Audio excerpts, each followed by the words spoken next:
Friday night. Time for crafts and pure delight. Paper, scissors, let's get started. With vintage tape, we'll be wholehearted. Every honey deserves her day in the sun. With enamel dots, we're ready for fun. Layer in circles and punch stars too. In the late night crafty club, it's all for you.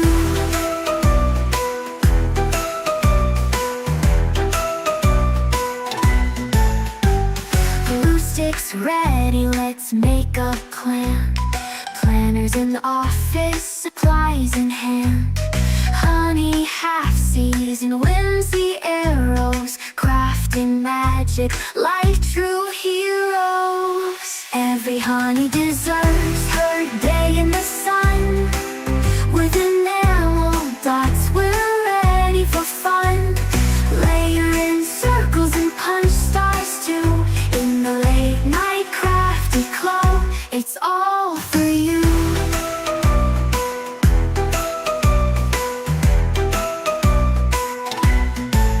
Doodads and gumballs, let's create a scene. Join the club where we live our dreams. So grab your scissors and come along. Together we'll craft and sing our song. Every honey deserves her day in the sun. With enamel dots, we're ready for fun. Layer in circles and punch stars too. In the late night crafty club, it's all for you. It's all for you. Slip into jammies, grab something to sip. Stickers and golden scissors, let's take a crafty trip. The playbook's open with listers got a list. In this crafty paradise our dreams coexist. Every honey deserves her day in the sun. With enamel dots, we're ready for fun. Layer in circles and punch stars too. In the late night crafty club, it's all for you. It's all for you. Cards and pockets display our creativity. 32-pound paper, so smooth and buttery. Scraps your cards, help your ideas flow. What will you make during the late night crafty show? Hearts and pockets display our creativity. 32-pound paper, so smooth and buttery. Scratch your cards, help your ideas flow. What will you make during the late night crafty show? It's all for you. It's all for you.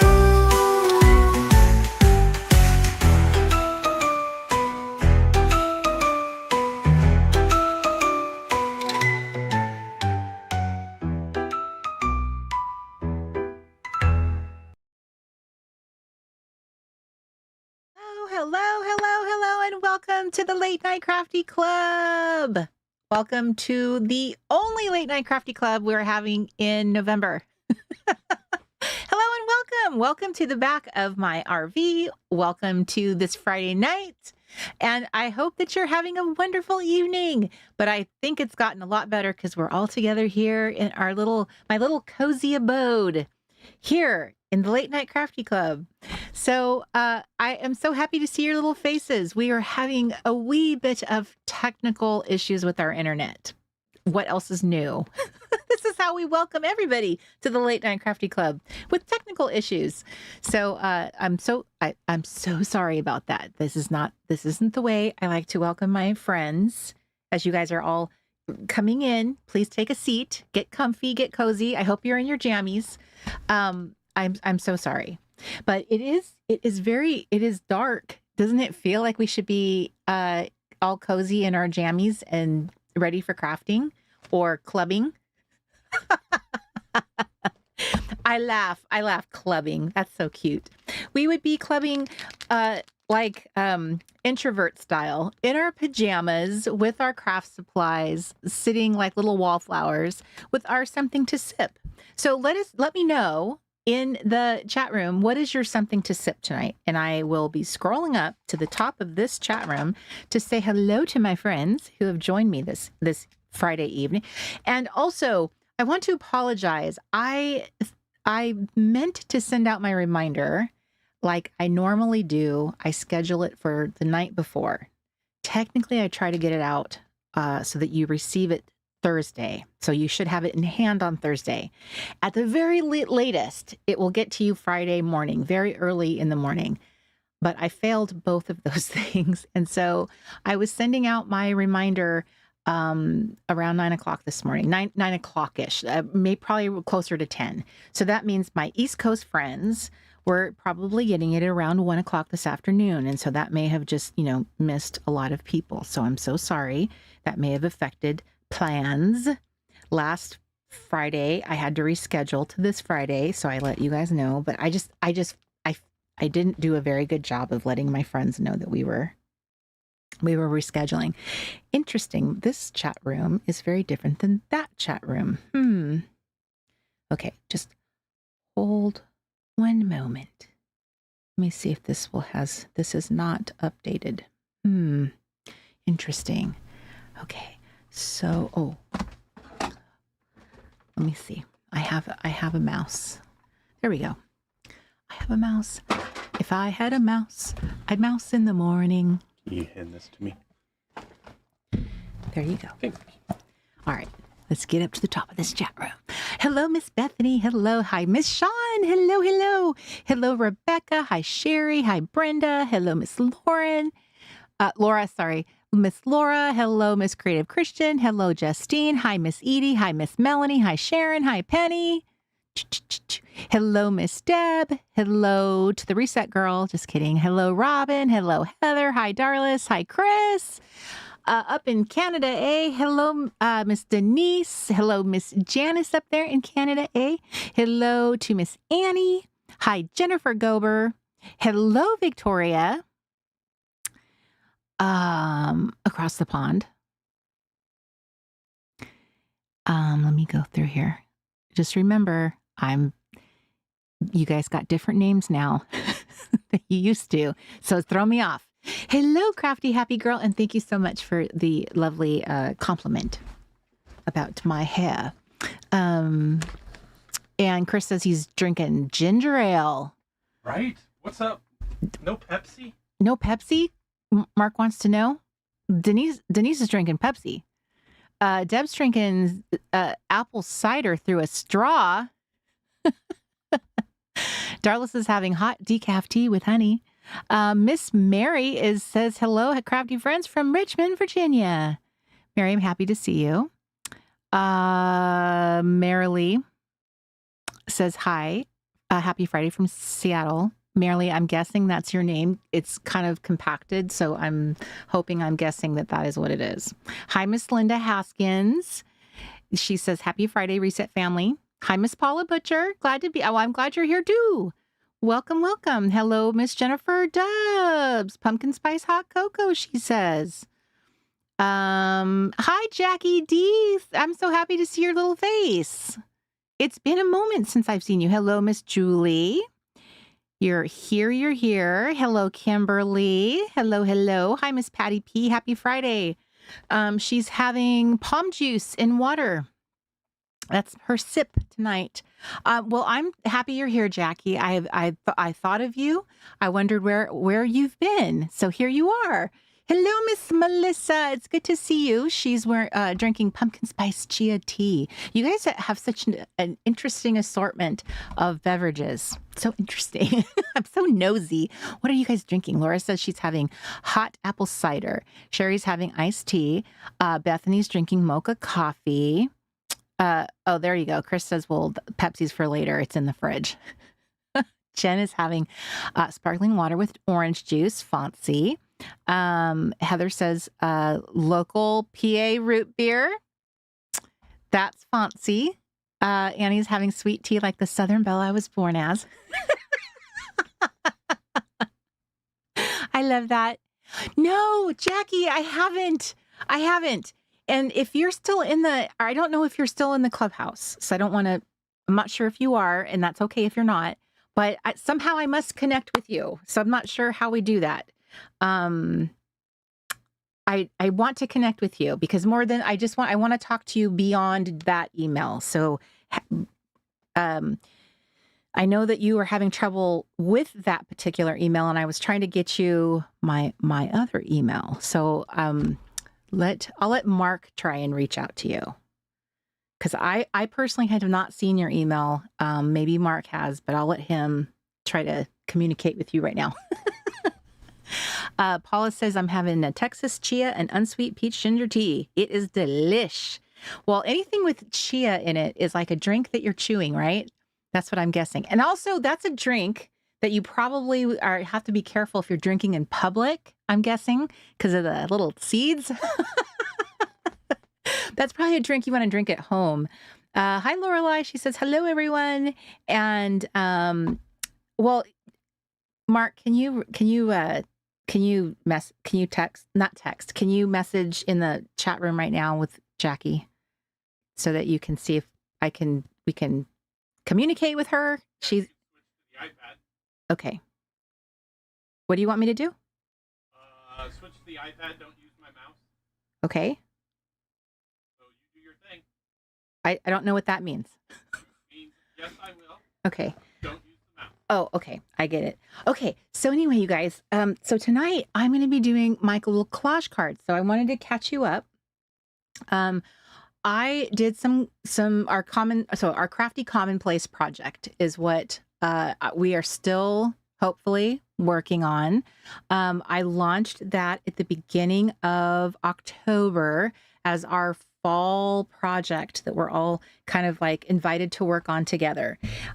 It has been so much fun. I made a bunch of cards in the girlfriend gathering that I hosted in the clubhouse, and I made a bunch of cards. I am so in love with my little cards. I decided to do my commonplace quotes on my in a card format, mostly because I'd already kind of gone down that route. So I really enjoy looking at all my cards. So I thought, you know what, I'll just keep going in this direction for now. I do have a little binder, and I could easily switch to that format if I want to, but I really love these. They're so fun and easy to make.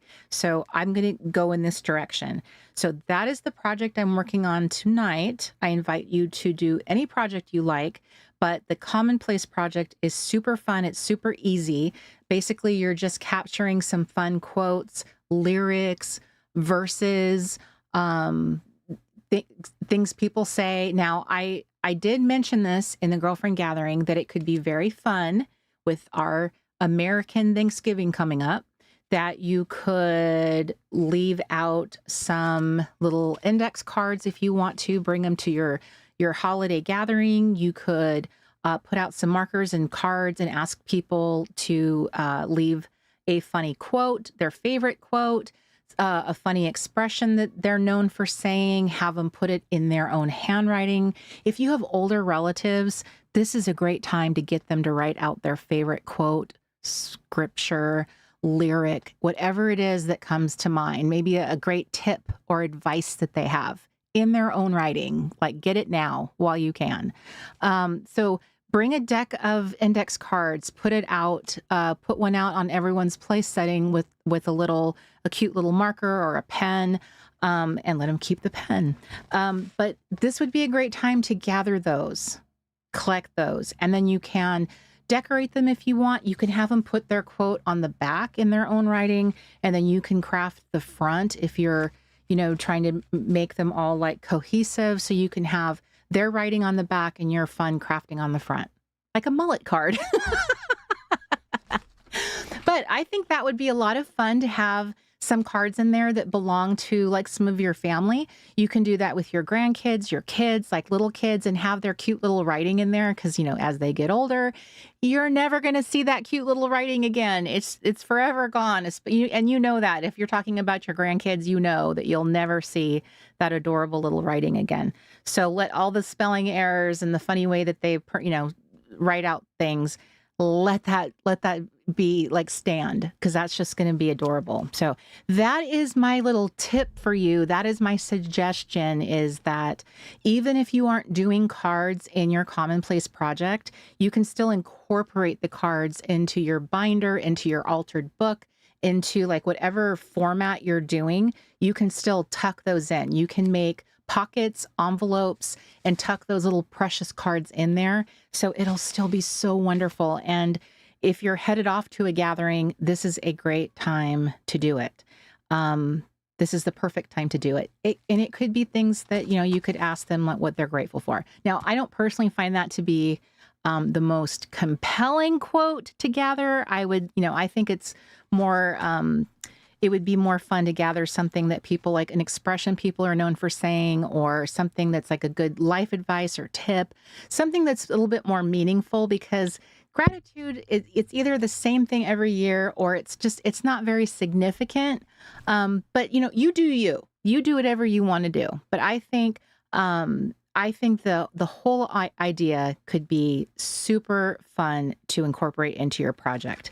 And that's kind of like gathering we have coming up that would be a perfect time to do it. So as I was going through my little cards from last week, I grabbed my little freebies that there's 2 different freebies, and one of them is for each of the newsletters that I have. So I have the bingo sheet. This comes from signing up for my main newsletter, which is the Cozy Creative. So this little bingo sheet is for the whole season of fall. So as you come to the Late Night Crafty Club, as you're working through your commonplace project, you are knocking out these prompts. Now the prompts are here to kind of help challenge you or give you a little jumping off point for working on your project.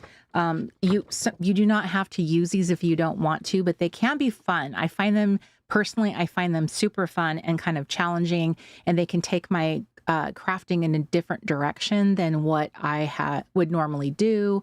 And that's what I was kind of looking at tonight before the show started was, what can I work on tonight, or what should I focus on? And then the other thing is the Clip and Snip newsletter is the Late Night Crafty Club's newsletter. And basically this newsletter is about just sending you reminders for the most part. I send them out the day before I have a Late Night Crafty Club, and it's to remind you, hey, there's a show tomorrow.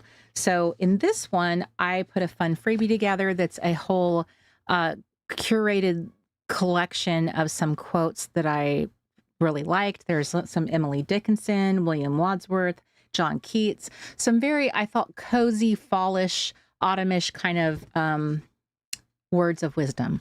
And so these could be things that you work into your commonplace project if you felt so moved. So I personally curated these for my own project and formatted them for you. So I intended you to copy these in your own writing. That's why they're very small. These would be kind of hard to read if you were cutting them out and pasting them on. They are pretty small. I was trying to get a lot of quotes on here, so they were intended for you to write out in your own handwriting. And I encourage everyone to try to write out your quotes or type them up and then print them out. But that's your secondary option.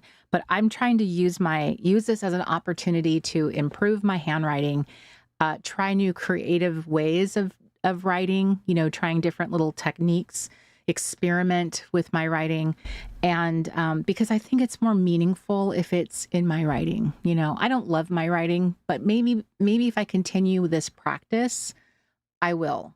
So I wanted to encourage you to try that, to keep at it in your own writing, especially if you're not a fan of it, especially. So these are the 2 freebies that I have sent off into the world. If you were already on those newsletter lists, these are what you would have received. But if you sign up now, if you can do that by going to one place, trg.cafe, and you can sign up for both of them, and then you will get them sent to your little inbox. So I just wanted to remind you of that. And then I was looking at my bingo. I went through the cards I made on the girlfriend gathering because they count.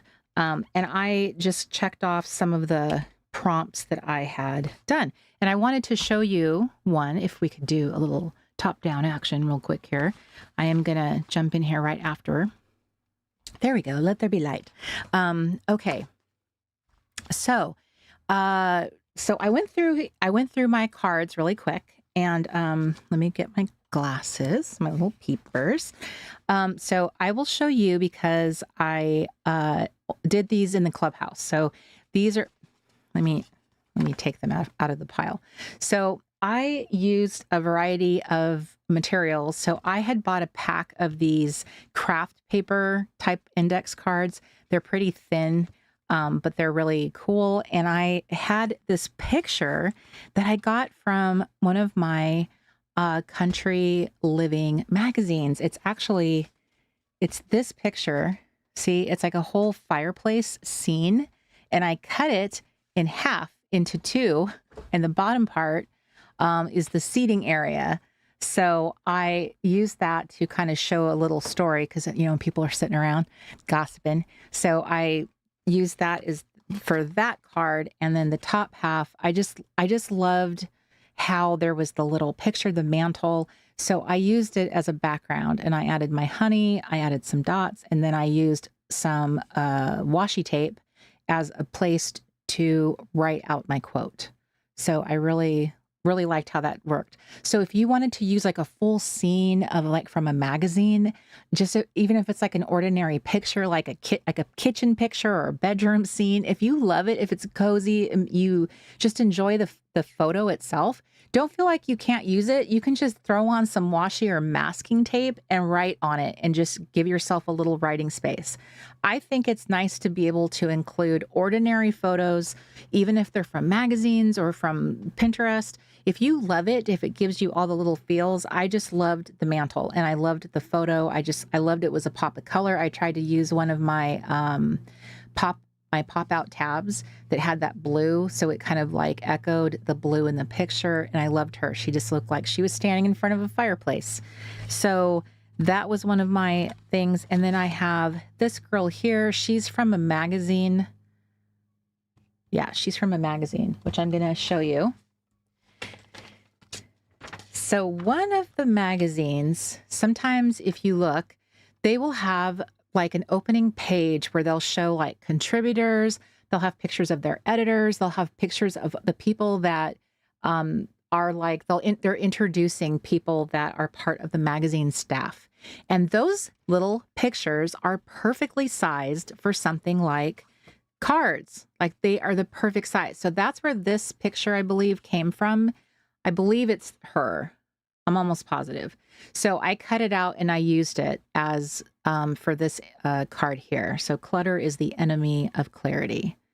And I was looking at the rest of these going, wow, all of these little images could be used for the same thing. Is just to kind of give a little personality to my quotes, even if these people had nothing to do with the person that said the quote. It's still adding a little fun visual interest. And you can do things to the photos. You can add little dots. You can add a fun hat. You could do something to their hair. You could add dimension. You could put different clothes on them with other scrapbook paper. You could add stickers to them. So these are like paper dolls. You could totally dress them up and do something completely different. So when you're going through, like if you happen to have magazines you're looking through, this is a great page to steal these little images from because you can always do something to them. So one of the prompts on here, and I saved it so I could show you. One of the prompts on here was layered cluster. So I'm going to give myself that prompt because this is a cluster, in my opinion. A cluster is like a gathering of little, like it could be washi, a sticker, an embellishment, a ephemera, as long as they're layered, and this one is, I have a sticker, I have the little cutout of her, and then I have this washi sticker. They're layered and they're a cluster. So that fulfills that particular prompt. So I am going to give myself that one. And I'm using my pens to mark these off. I picked out my 2 favorite colors. So that's how I'm filling out mine. So let me go add that to the pile. This was like a little illustrated, it was from a vintage illustrated child's book. And I cut it. It was like a very different car, and I cut off the top, and I inserted one of those Tim Holtz little people, and I inserted her in there and attached it to a card. So it looks like she's, going for a little drive. And I love the quote, "Would you like you if you met you?" Very, very thoughtful. It makes you kind of pause for a moment. Would I like me if I met me? So I love her. It just feels like she just reminds me of like one of those old fashioned stop motion animation movies. Like she feels like she should be like driving along, moving in a little film. So I loved how she turned out. And then this one was inspired during the actual live stream. Oh, I'm so sorry. I did not write your name down. Who inspired me? I can't remember, but it was someone was showing how they used, oh, was it Margie? It could have been Margie. It was showing how she used the fake leaves in her book. And it was really, really cool. And I happened to have the fake leaf garland right here. So I snipped one off and I attached it to my card, and it had the autumn. This is actually from your PlayKit, is this particular image. It's like an actual journal card. And I added a little vintage yearbook photo to it. So, and I added the card. So this one is a seasonal quote or song lyric. That's what fulfilled this particular prompt. So it was Margie. Thank you, Sherry. That's what I thought. Okay. And then this was one of my favorite cards. It's a index card. There I bought like this little rainbow pack, and I love this one. I have really been loving this lettering style that I've been doing, which is super messy looking, but it's super fun to me. And I've been using all these like little wacky stickers that I would never normally use, but it's been so much fun. And so it ended up being a super fun sticker for a very serious looking guy who looks a lot like my dad. And my dad did when he was younger. I gave myself pattern play for this one because I did actually build a pattern with the little hexies. So I gave myself that. And I also gave myself experiment. I gave myself experiment for this one because this is very much an experiment. So this one gave me a lot of texture. So I'm using this cute little vintage, isn't that adorable? I got this on, I think I got it on eBay or Etsy. It's a little vintage recipe box that looks like a little tiny library. This is flat, but it looks like it's, and it came with some actually used cards, which I love that. So anyway, they have just been looking so cute in here. I love the fluffy leaf. It just adds so much fun texture. So I'm going to fill this one up if I can with this new fall season of cards, and fluffier the better. So I just wanted to share some of the way gave myself credit, so you had an idea of how I was interpreting my prompts. I wanted to show you some of my snippy snip. I pulled her out too. I love her hat. That's crazy cute. The dark color of her coat. Like, this is a recipe for a white gel pen. That's like adding like some kind of pattern up there, adding some kind of pattern to her coat. Like, this is a moment. You could even add the quote to her jacket. This is what, in my mind, that's what this is for. I would cut her out and find a way to add her. Now, she's tricky for an index card, obviously. So I might have to like fold her in half. I might save her and put her on like, I might save her for another project, like making a planner divider and writing a cool quote on her jacket. She's like pretty special to me. I just love her. She looks so moody. She looks like a teenager. And then this girl here too. I love her jacket. I that's like really cool. Kind of reminds me of like Japanese fashion. So she too she's got a very much a cool factor going on. So I don't know how, and plus she's so big, but I don't know how I could utilize her, but I would want to. And then I found Miss Cindy Lauper, who I think would be an amazing, cutting her out, doing something to her. I feel like I want to put her on a card with a quote. She has said many amazing things, including lyrics from her songs would be great. So I want to add her. She was like a guest judge on, I've seen her on 2 Project Runway seasons. So she looks fabulous, fabulous for her age. I really, I think she would be fabulous for a card. So anyway, magazines, harder to get your hands on, but if you do, there's just so much possibility. But I do want you to think about that even fun little, pictures of houses, you could graffiti them with quotes, you can find like, this is very much looks like a Pixar character, but anything is possible. Anything could be turned into a background for a quote, especially when think about how many pictures quotes have to do with family or home or something that's like warm and cozy. Like to me, the black fireplace, this like is a perfect background for your white gel pen. And it's such a simple, like alone, just all by itself. Let me see you could just snip this out and put it into your altered book or something. You could put a honey in front of it or a picture of someone yourself. You could add someone's photo, like they're standing in front of it, like cut it out of its own background and then paste it in front. So that it's given a little bit of like oomph, like texture. So it's actually narrower than a index card like this photo. And a lot of them are. So you'd have to find like interesting, creative ways of using these type of pictures. But I think it could be a lot of fun. And that's what's kind of fun and challenging is like, how can I utilize some of these pictures?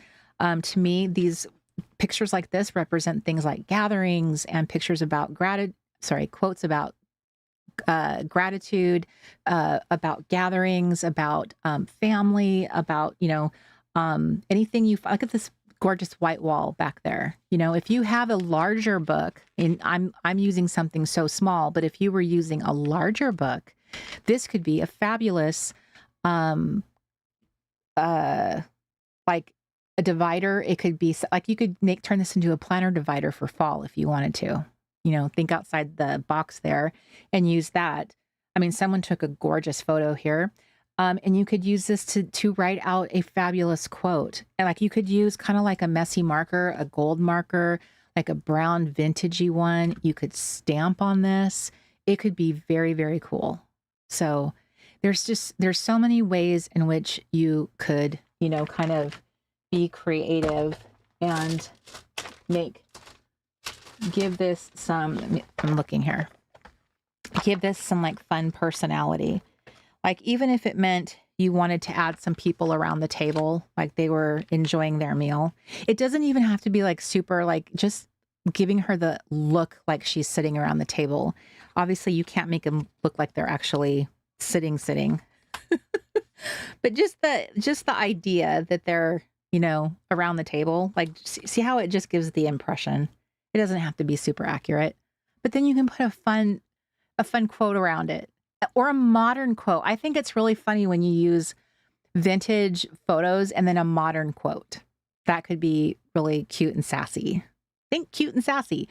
You could cut this out and put it in a really cute Hobby Lobby frame and then put that out for Thanksgiving, with a little, it could be where you have people sign in for your little guest book or your memory book and use that as like your greeting. See what I'm saying? This could be really, really, really cute. So anyway, there's some really fun little cutouts. You could have them sitting up on the table. Oh, how funny is that? Or up here, up on top of the little the lamp. That one reminds me of the Haunted Mansion at Disneyland, about how they have, there's like ghosts that are hanging up on the chandelier. There's your little, she reminds me of like a little school marm, you know? Anyway, I think it's really funny. So I have this little box full of these people, but I have all kinds of people in my collection here. And so you could just go through, you could go through a box of your family photos and insert them in here. You could, that's why I think magazines like this are so fun, because they've got so many, like so much photography like this. So you could go through your family photos, print them out black and white, and then cut them out. You could print them on the nice $5 photo paper and then cut them out and actually put them in the photo and put them around your your Thanksgiving event. So it's like your family's with you. I think that's fun. So you could add some people. Anyway, but that would be like a fun way of adding some vintage charm. All right, there's my little fun tip for your little crafting using some vintage images. This particular little thing that I'm talking about came from like this little pack. These are like a Tim Holtz collection.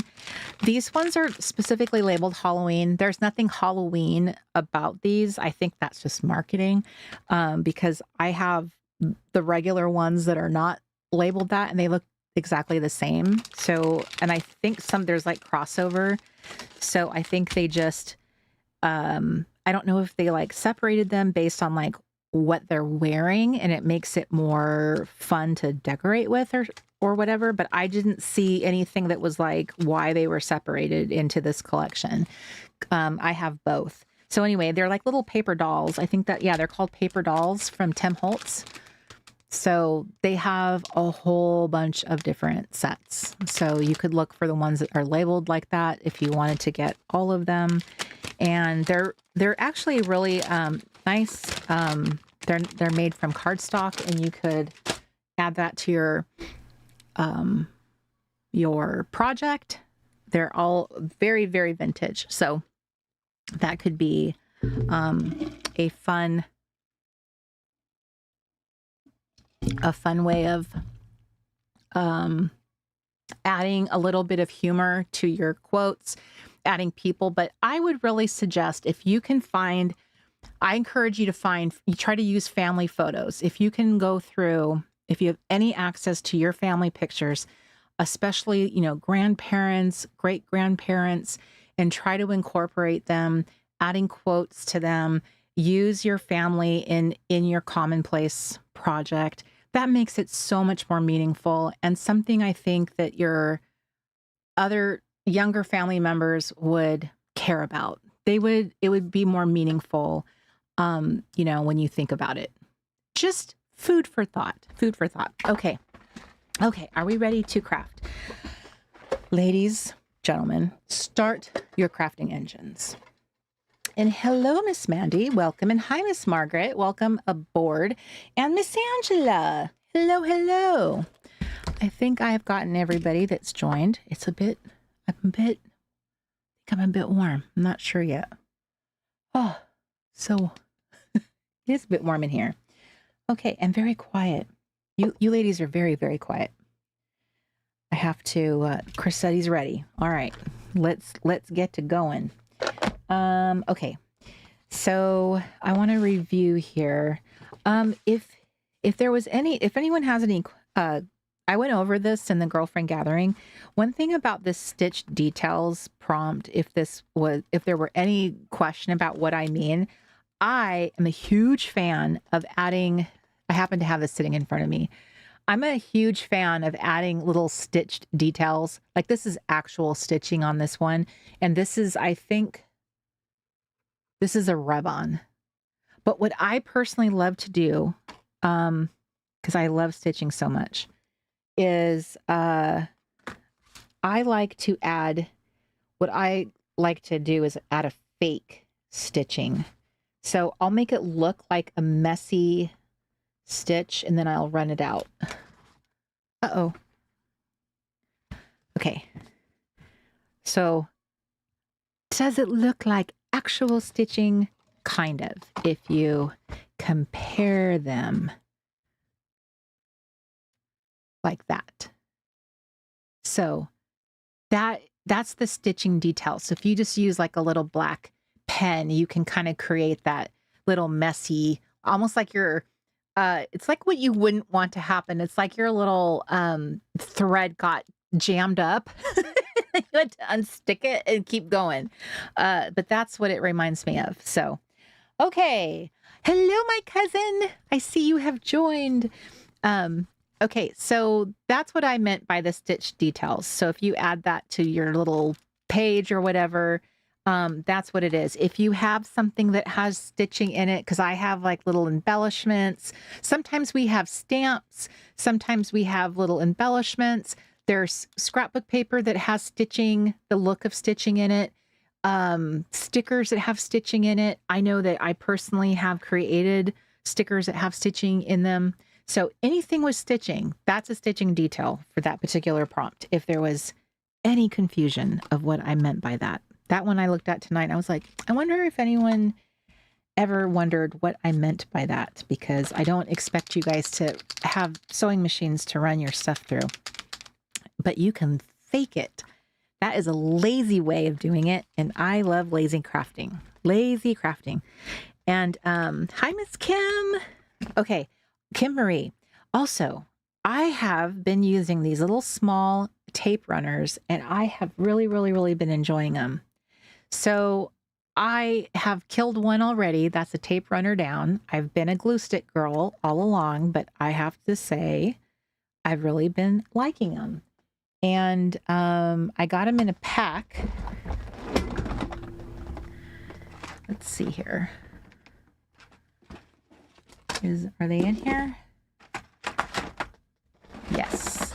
I got them in this pack of 4, and they're a double-sided adhesive tape. And they're like this, and they have this nice little cover that snaps. It snaps open so it'll stay in place. You can use it, and then it'll snap closed to protect it. And yeah, so I've not really been a tape runner person. I know they're beloved by crafters, but I haven't been doing that. But I happened to have it kind of tucked into my bag, so I used it because I was too lazy to get up and get my glue stick. And I was like, this isn't bad. I'll use it for this project. And I ended up using it all up. So I'm like, well, it wasn't that bad. I guess I'll keep using my little runners. Hi, Mrs. Michelle. I'm so happy that you're here. So, Carrie, did you say that these are your faves? Okay. And also, if you happen to have this is attend an LNCC. So if you are watching, you can check that one off because you're attending it right now. All right. I am ready. I am ready. I am ready to start crafting. I'm ready to start crafting. It's time. Okay. So in here is my PlayKit, the Crafty Girl PlayKit for the fall is all of this luscious goodness. I just have probably a couple things in here, like that and this are not part of it, but all of this is part of it. Yummy, yummy. So these are all journal cards you can use. Sorry, that one's not part of it. These are all journal cards you can use, and embellishments. This is an embellishment. So these are all fun. I made all of these in anticipation of you doing commonplacing. So these were all done with that in mind. So here's like what I was talking about. I did this with digital artwork. So see how I added all of those details to her coat in white? I did it digitally, but you can do that with a white pen. It's so fabulous. It's so fun. I highly encourage it. So if you see ladies wearing dark colors, attack her with a white gel pen. It's so fun. You'll be so addicted after you do it. You'll never be the same. So we got all these fun journal cards in here, which are super fun for doing quotes. This is a really super low lift, easy kind of project. So it's a really good way to do fall, because fall has so much going on in it. And this is a really easy thing to do. I have been loving the quotes that I have been gathering on my Pinterest board. I started one just for my commonplace project, and it has been fabulous. So one of the quotes I gathered for tonight that I'm going to do, I'll do it right now, is one of the most powerful influences in your life are the words that you say to yourself. I love that. I love this girl too. She's so pretty. But yes, so much yes. Yes, yes, yes, yes, yes. So I'm going to do that quote. Also, there's this new feature where they have all these little stars next to your images. So I put a little star on it to kind of remind myself that I was going to do that one tonight. So you could, it says added to favorites is what it did. But that's how I used it, was just to remind myself, oh, do this one for tonight. So it added it to a favorite. So I'm going through here to pull out. I even kept this part of the printable because you never know. It's all these little pieces and parts of the printable that they were part of. When I cut all the little images out, I even saved this because I thought that was fun. So there's like little images of houses and books. So this PlayKit is in our shop at theresetgirl.com. So there's like these fun antique looking photos, like vintagey things with books, lots of books, book imagery, because that's what commonplacing is really about, is gathering quotes and stuff that you're presumably reading. So some of these things work great for commonplacing in general. The card project is a little different because it's, you know, such a specific size that I'm making. So some of these don't really work for me. If I was going to cut her out and put her on a different size, that would probably work better.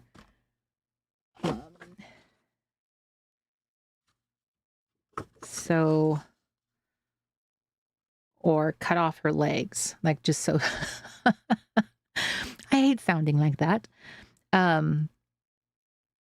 Angela says, I spend probably 30 minutes every morning with my cup of coffee and add to my collection of words in Pinterest. I love doing this. I have found so many wonderful words. So that is so wonderful, Angela. I think when you're like curating words, which is another really fun thing to add to a commonplace book, I think someone in the clubhouse I think it was Karen, just posted an image and it had a bunch of words. Perhaps it was for the season, or it was for November, or it was something specific, and it had all of these great words on it. And that just popped into my head because of what you just said. Sometimes when you see a bunch of words together and you're just like, oh, wow, I forget just the magic of words, you know, when you have them grouped together. And it's not that one, honey. It's, because I remember one of the words on there was dazzling. And I think this time of the year, there's definitely certain words that really stand out, because when you think about some of the experiences that we're having, you know, when there's like, especially as we go into December and you start to see, there it is, words to use more: splendid, majestic, spectacular, luscious, radiant, gracious, outstanding. I love the word charming. I try to use that word. Irresistible, swell, marvelous, dignified, thoughtful, considerate, bewitching. Okay. I think the word bewitched or bewitching became more on my radar when I watched Pride and Prejudice.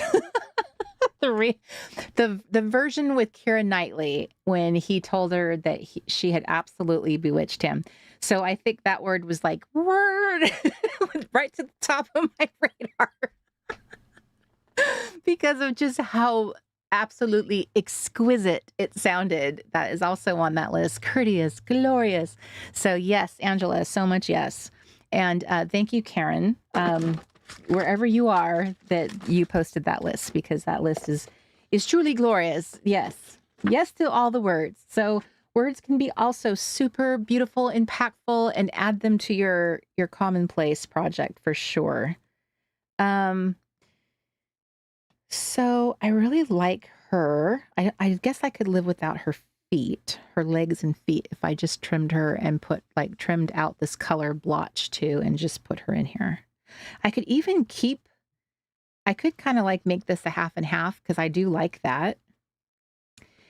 Yeah, I think I'm going to put that aside. I think I'm going to do that. Same thing here is like cut her out and use her as an embellishment in the corner because I have like different types of cards.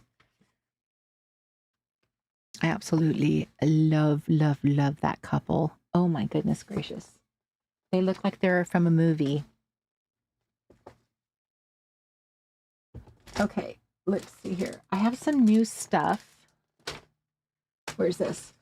I went shopping on scrapbook.com and they had this fabulous collection. These are like these laser cut, which are, I'm guessing, like die cuts, but they left them in the frame and they're called Curiosities.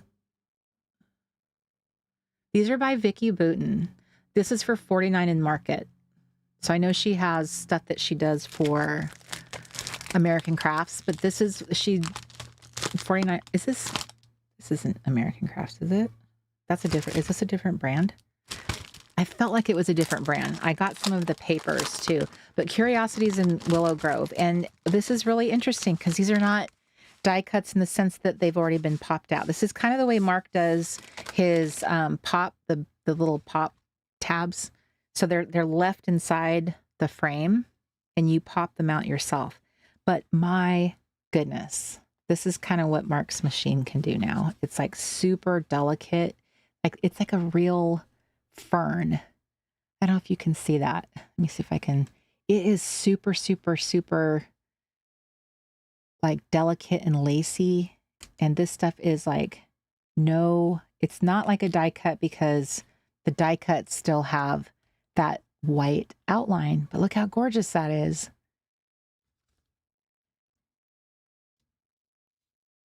So it has this beautiful, like woodlandy kind of woodlandy. I don't know. I really liked it. Really, really liked it. So I got this and I thought, you know what? I'm going to use some of this to make, that's really pretty. I didn't realize how glorious it actually would be once they got popped out.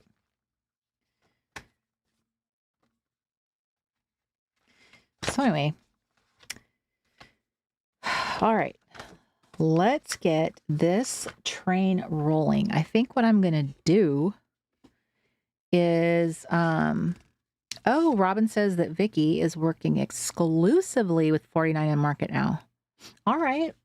Well, I got some of her papers and I really liked them. They were part of this collection. Yeah, I went shopping. I got some new papers. I try to be very careful to not get a lot of stuff, you know, because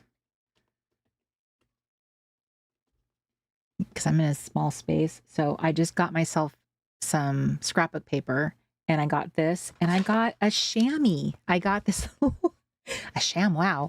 There was these little, it's a scrapbook.com chamois.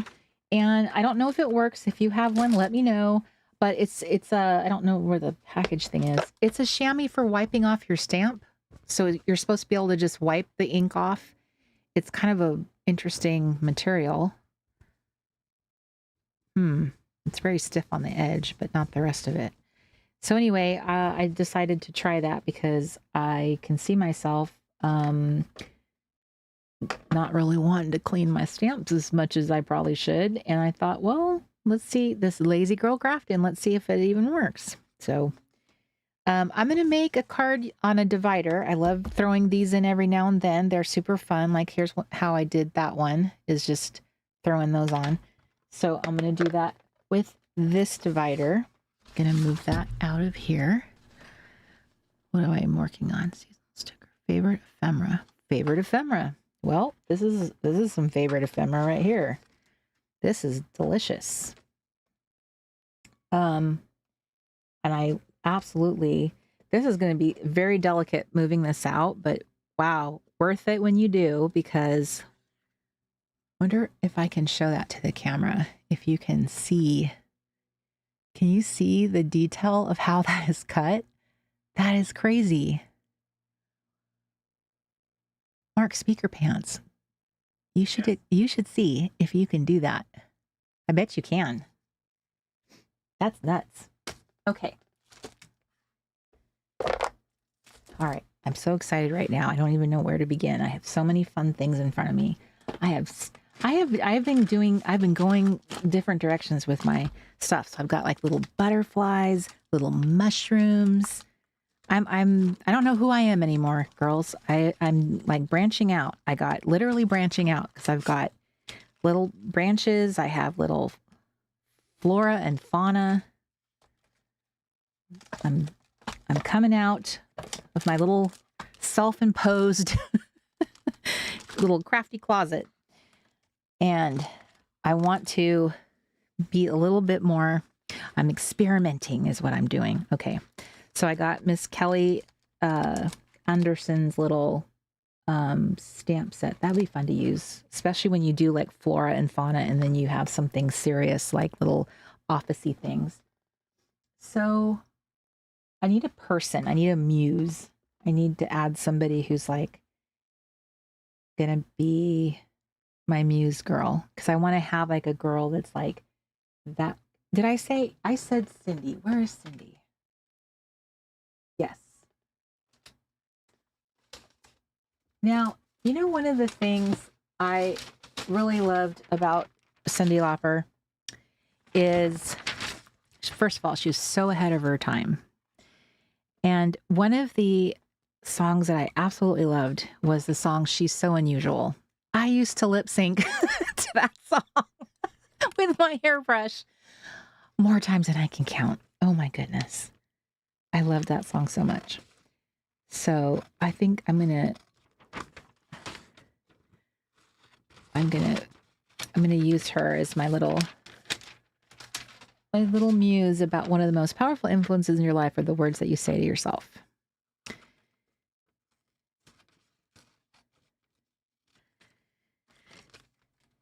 She was not afraid at all to be unusual, to be different. Okay. Oh boy, these little scissors are so... Hello, Miss Rebecca. She says, I love her stuff in 49 and Market. Love my chamois also. Okay, so Rebecca's loving her chamois. Okay, that's good to know. I wasn't sure how that was going to work out. And is this Vicky's newest collection with 49 and Market, or is this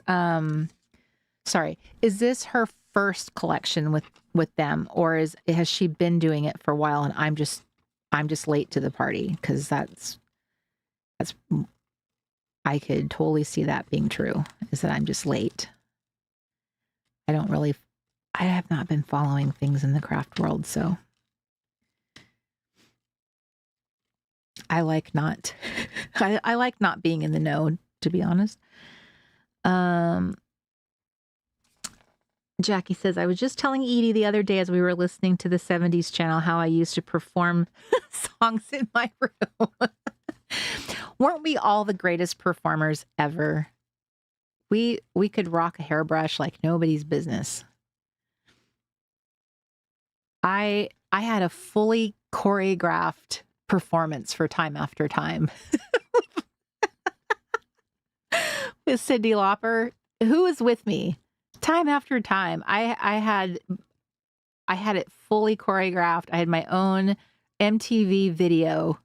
I don't even remember if there was a video for Time After Time, but there was in my head. And I know I performed it. I had standing room only, night after night.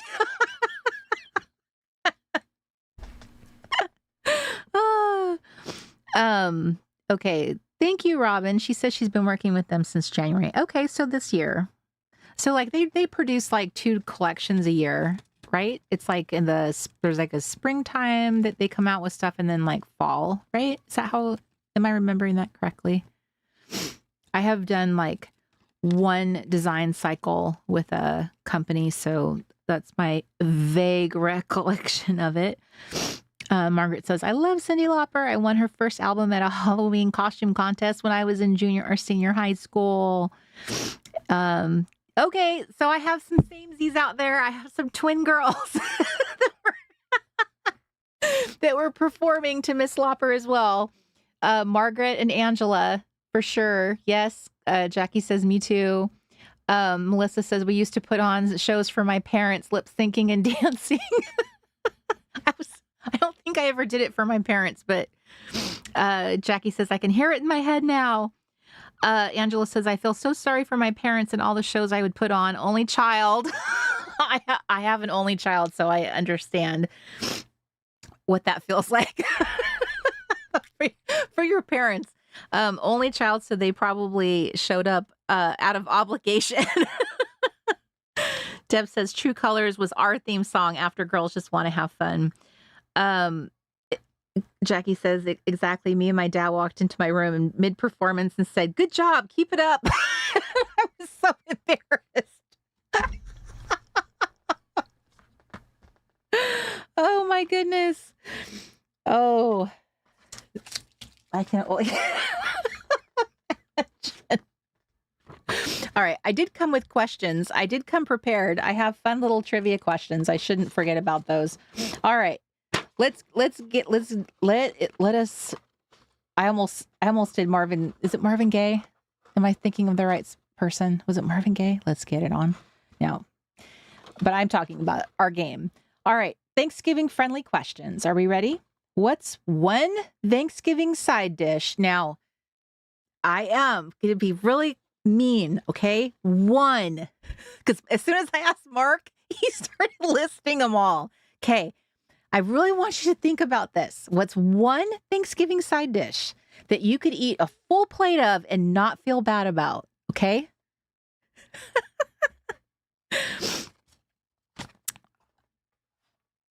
There you go. Mark is like, no, I don't want to play by the rules.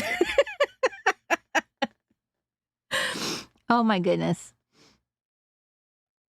Carrie, that's what I said. I said stuffing. That was the first thing I said.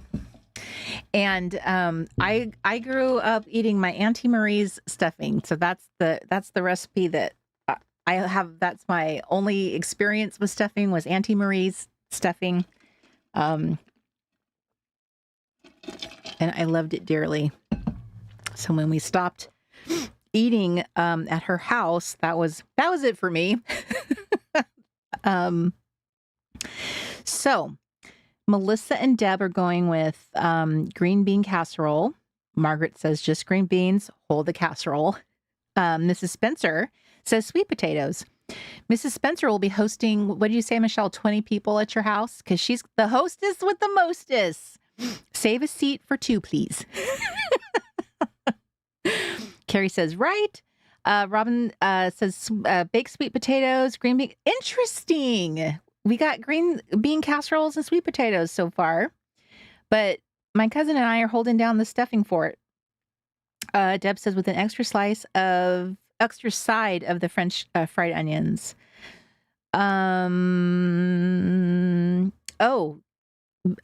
Michelle wants us to know no marshmallows. They are an abomination. Michelle, do you have a sign up that says no marshmallows in the Spencer household? Oh no, Chris, run. Nice. Michelle says her count is up to 21. That's wild. That's a lot of dishes. Are you serving things on paper plates? Hi, Denise. She says, just finishing birthday dinner out. Is it your birthday? Laura says cornbread dressing. Bethany says roasted root veg. Julie says rolls. Julie, are they homemade? Because I could see if they're homemade. Janice says stuffing. Jen says stuffing. My grandma's recipe. See, that's the thing with stuffing. You have to I feel like you gotta, what's the word? Mitigate it, or what's that word? it's not mitigate, but it's like you have to put a clause. Some of the things you say, it's like, but it has to be so-and-so's recipe. It has to be this. It can't just be, some willy-nilly stuffing. I don't know where it came from. It's very interesting that we can be very particular about that Thanksgiving meal because it's extremely nostalgic for a lot of people. Those recipes come from grandmothers, aunts, sometimes fathers and uncles if they're the ones making the meal. So it's very interesting. Wow. Michelle, she says like no paper plates for us. I have a lot of dishes. Rebecca says deviled eggs. It has to, so Jen says it has to be the right one, the right recipe. Okay. So, here's my next question. In your family, is it stuffing or is it dressing? Talk amongst yourselves. Okay, so let's go, Cindy, with you and your little blue hair.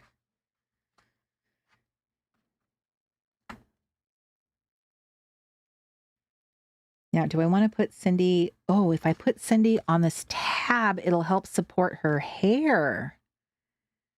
There's that. And then I can put more of her body on the card. Huh? See? So her head would be getting more support. I think I'm going to do that.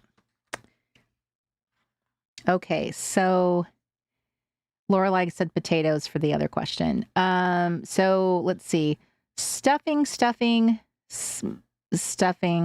And then we have dressing. 3 dressings. Mostly stuffings. Laura says dressing because it doesn't go in the turkey, but my kids still call it stuffing. Dressing.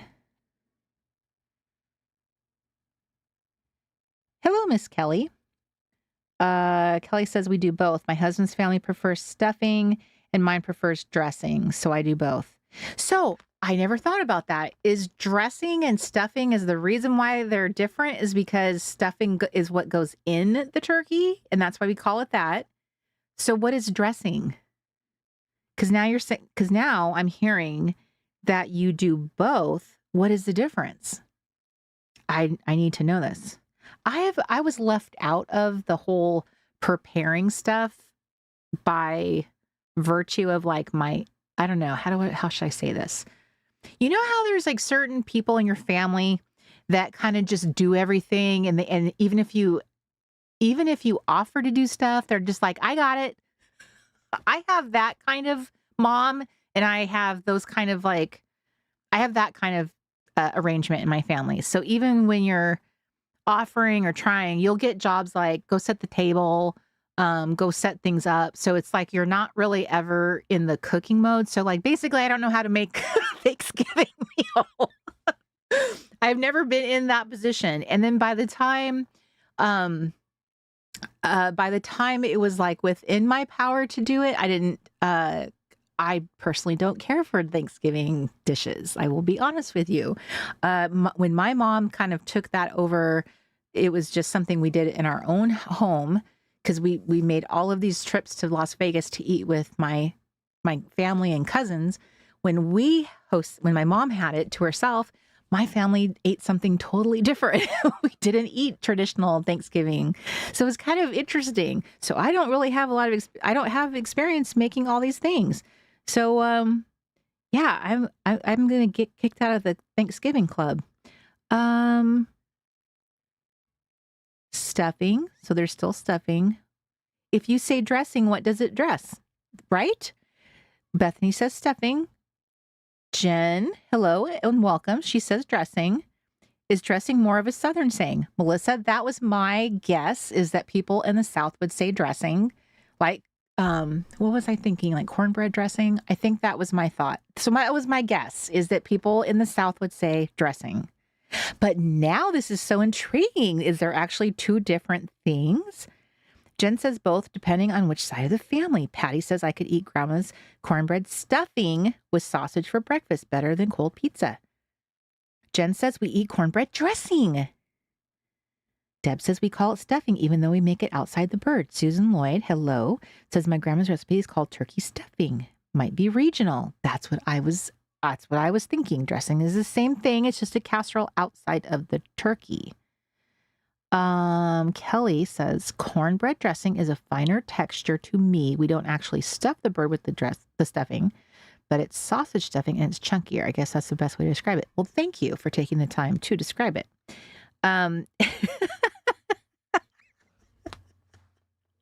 Michelle. Yes, we do. I am her.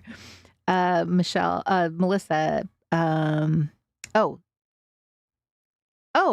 thank you, Carrie. Thank you for the update from my brother.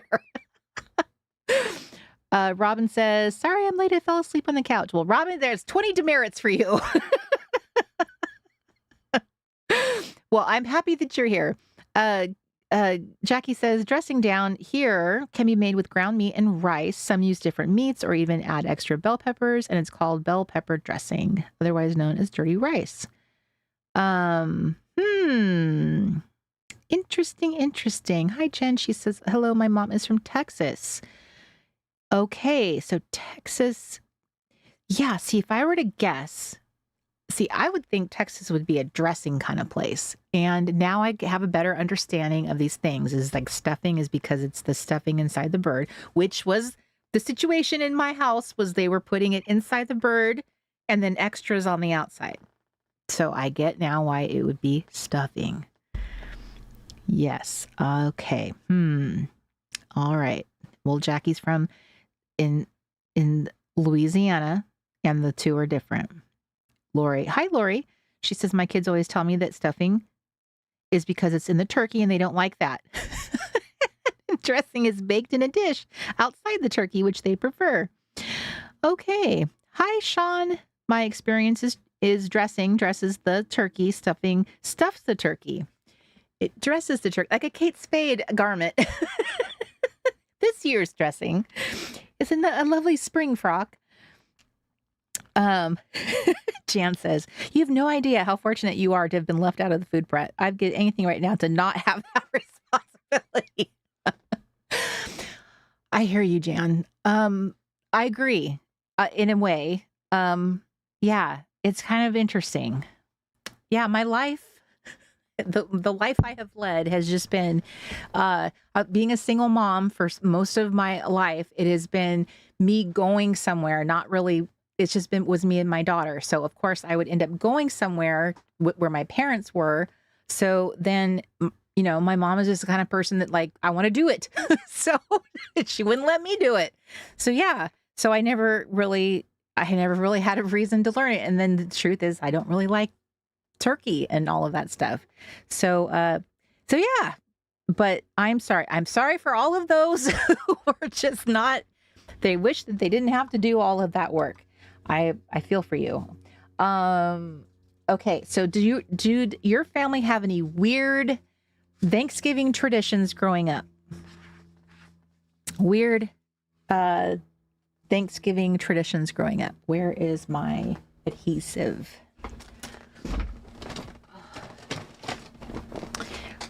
Lest this become the late night chatty club, I am trying to get my Crafty on here.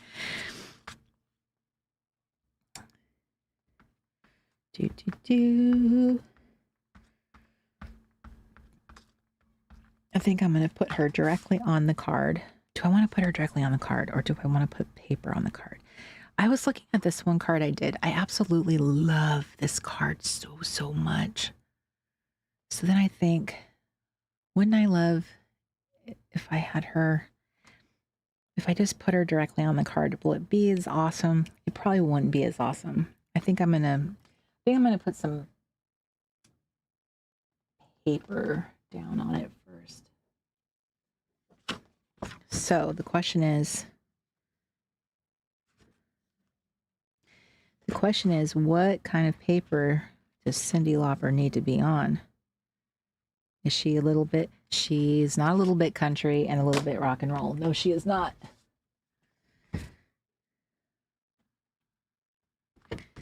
This is very special. She's all hearts. See, I do like Do like that. That feels, I don't know, I kind of like that, the little hearts for her. That feels very appropriate. Now I got that stuck in my head. I'm a little bit country.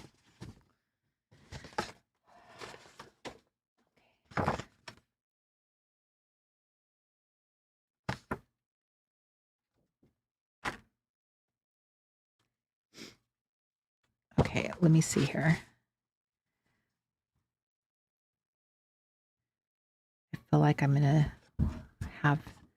possibly have regrets if I cut this up, because then it means I can't use it as a divider, but somehow, some way, I will use it for something. So I'll just gonna use it. Ooh. Oh, Cindy, please don't be cut. Does that look weird being sideways? Kind of. It's too narrow. Okay, so I have half of the design. All right, let me check on my. Let's see.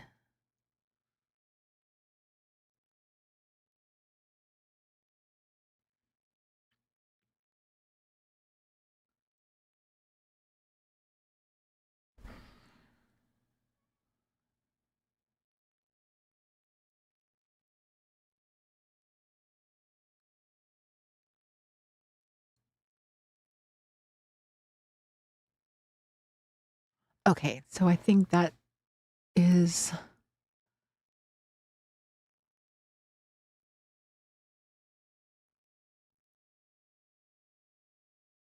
Okay, I'm not sure if I'm getting an answer to my question, so I'll move on to a different question.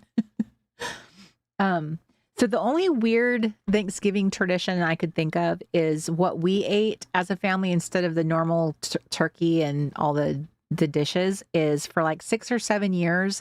What we had for Thanksgiving was crab. We had Dungeness crab because that's the time of the year it's in season. So we would have crab and tons of butter and sourdough bread. That was like, and then salad that only a couple people ate because everybody, my dad, and me and my brother were like all about the crab. So, and then my brother's boys, like this, like we're a big crab family. So it was like going to a crab feed. So that's what we would eat. And I loved it. Now Mark would hate that because he hates seafood, but that's what we did for, I don't know, 6, 7 years. That was our thing that would be outside of the norm. But boy, did I love that. That was my favorite Thanksgivings.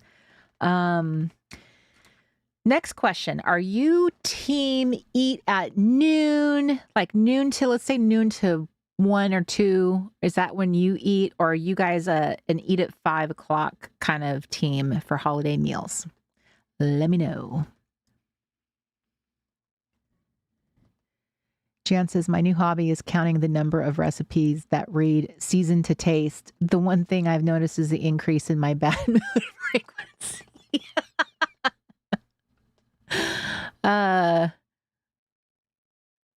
Jen says, we got tired of turkey and ham, so some years we have Texas chili and tacos. See? Mark says, team afternoon, so you can have it twice. Robin says, team 1 o'clock. Paula says noon. Carrie says 2-ish. Annie says 1. Melissa says 5-ish. Robin is 1.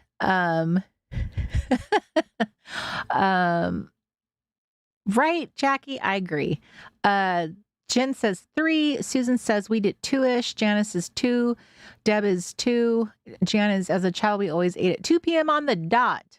Jen is usually afternoon. Annie says, yes, Mark, gets rid of the future leftovers. Margaret says 3-ish. Laura says 3 p.m. for dinner. Janice and Chris, do you guys eat and Mandy, if you're here still, Mandy, you talked about your Thanksgiving in the clubhouse. Do you tend to eat a similar American style Thanksgiving too when you guys have your Canadian Thanksgiving? Is it like, do you guys tend to eat the turkey and the mashed potatoes and gravy and stuffing, and or do you guys traditionally eat something different? How do Canadians eat their Thanksgiving? I always assumed it was going to be the same, but maybe I am wrong. Okay, so I don't feel like this is rocker enough for Cindy. I feel like she just needs a little bit more edge. And this might not even be edgy enough for her either. So I'm still trying to remember where I put some of my papers. That's kind of holding me back here. Jana says, "Yep, exactly the same minus the green bean casserole." That green bean casserole is outlawed, banned in Canada. I don't know why sometimes Canada wants to come out of my mouth. So they are not having it. That's an abomination.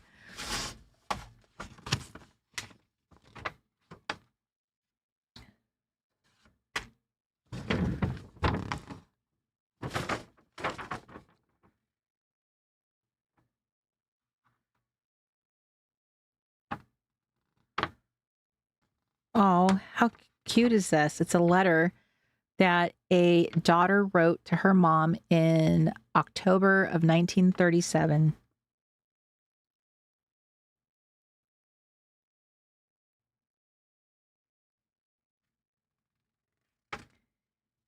It's typewritten. This is one of the things that I got in one of my ephemera collections. Okay. Let me look in here really quick. Let's find something for Miss Cindy.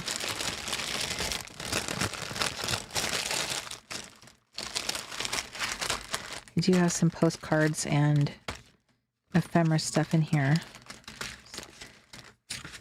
I wish those were sideways. It worked better as a... Ooh. Now that could work as a...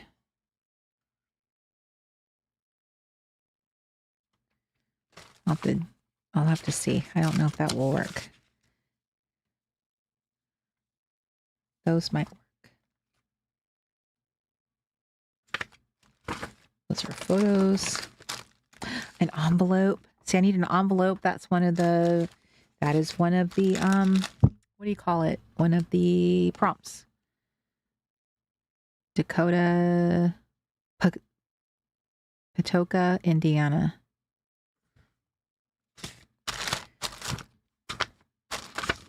I remember it said envelope.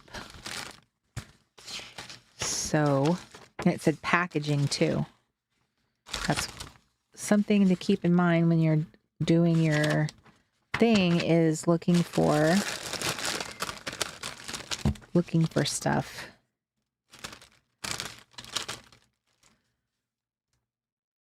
Orlando, Florida. Okay, so Sepulveda, California.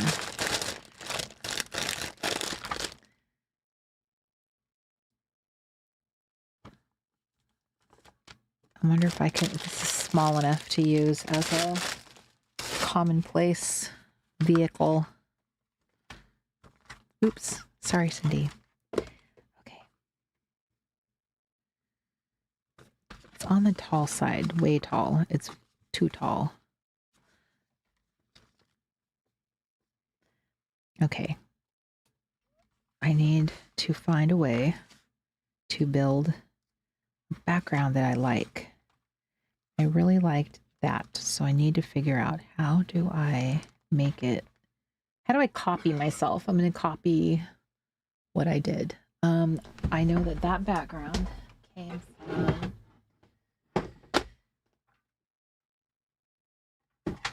I have a bunch of printable cards you can get from the shop.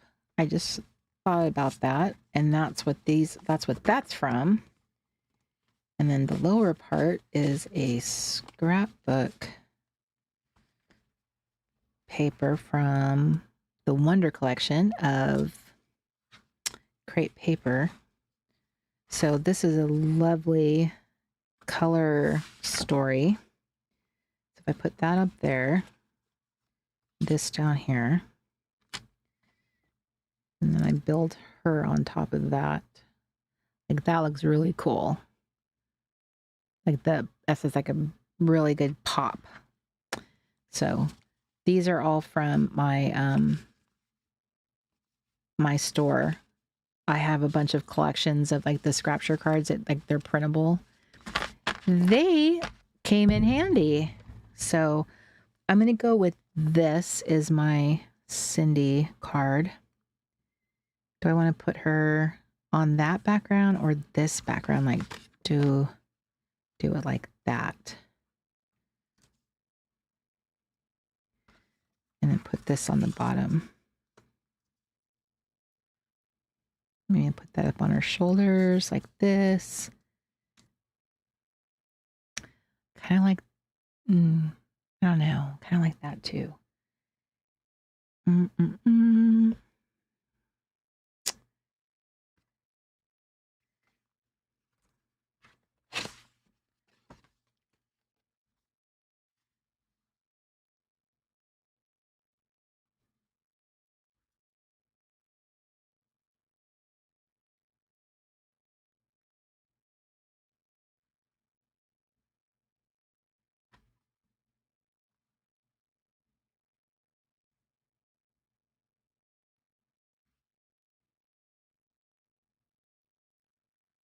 Okay, and then the quote is, one of the most powerful influences in your life are the words that you say to yourself.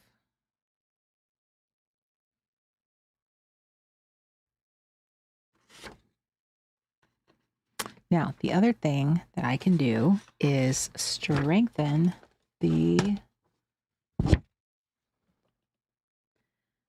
tab behind her head with a pack of my tabs.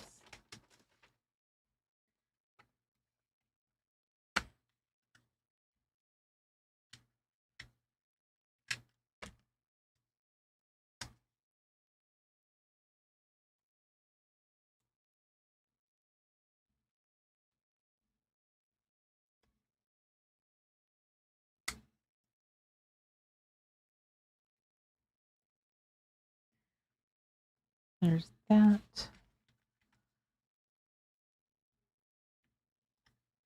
There's this.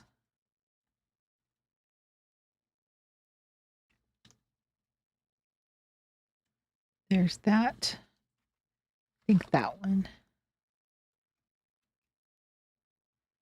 So if I put this behind her, now she has even more support.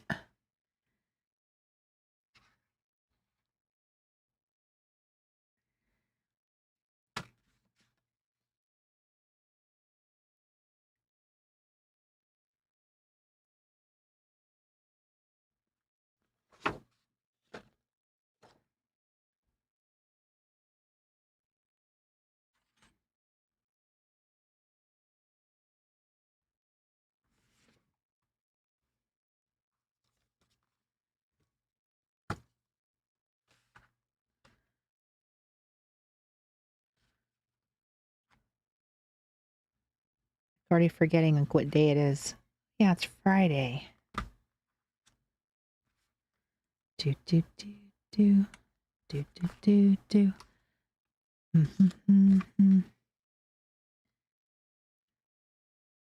Now the question is, I always kind of wonder stuff like this. Should I waste part of this paper by covering it, or should I cut it and have some of it left over to craft with?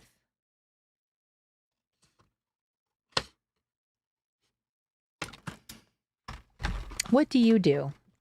If you know you're only going to use part of your paper and it's going to get covered over, do you just go ahead and cover it, or do you try and save part of it?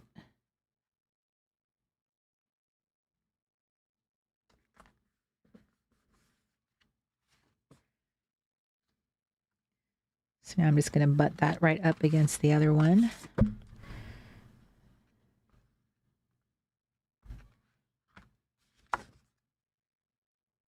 Now I have some extra.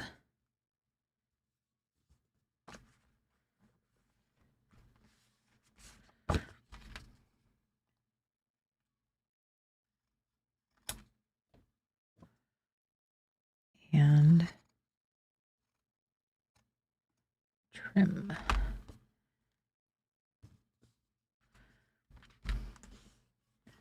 Cut and save, Jackie says. Cover and make it stable.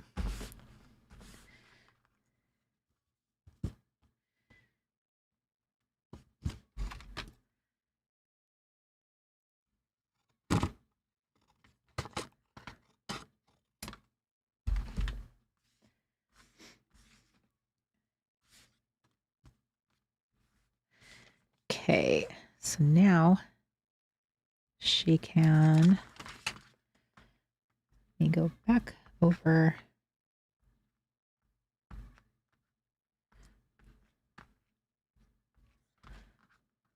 Now, where is that? Now I've lost it. Here it is. I'm looking for my little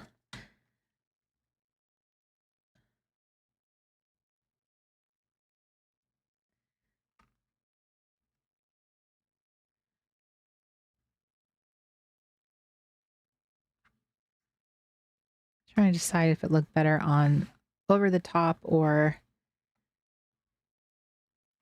I guess it looks better on top. Okay, so I'm going to pop this one out.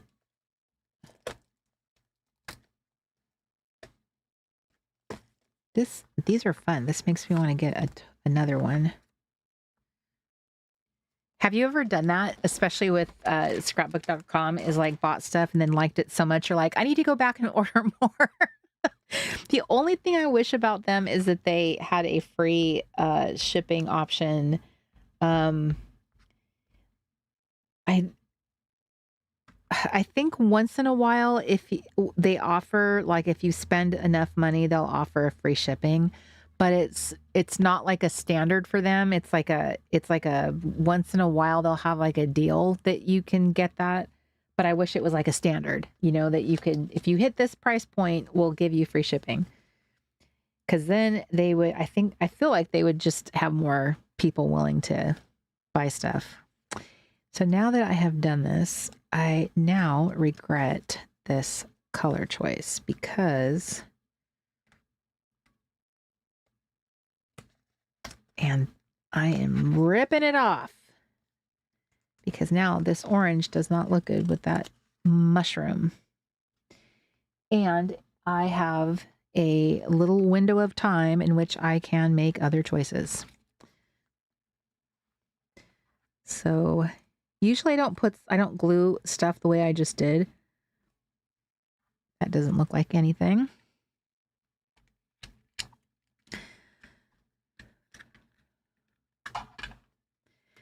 Okay, so I need to, or maybe I don't need to put anything behind her head. That could also solve the problem, is just don't put anything back there. How about yellow?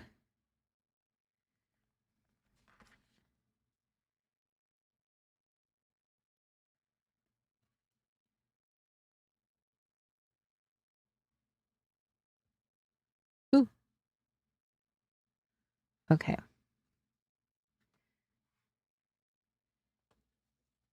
And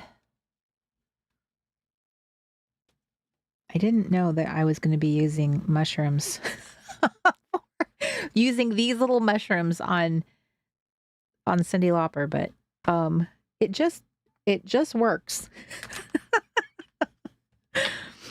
It's funny how when you get something, you just don't, unless you had a planned project for it, sometimes you don't know how you're going to use something. It's kind of funny how it can surprise you, how you'll end up doing something.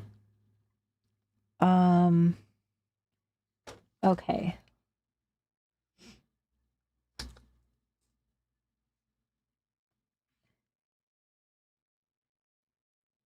Now, there's actually this one right here. I could actually pop that out and use it, and it actually would look kind of cool, I bet. It's not really like it's not really a quote in the true sense. It's more like, to me, I don't know, like a positive kind of expression or a good reminder, I guess. Color wise, it's kind of it would be cool, I think. I don't know. Let me see if I can pop it out and then see what I think. I'm just thinking of it in terms of like the color story, because it's like got the blue.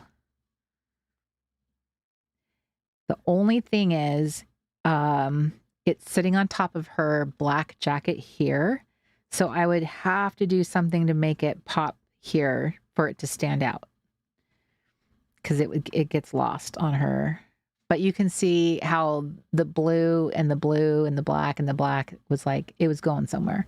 So here's what I think that I could do to save it, is to take my the white gel pen and put dots on the word things, like start dotting it so that the word things stands out.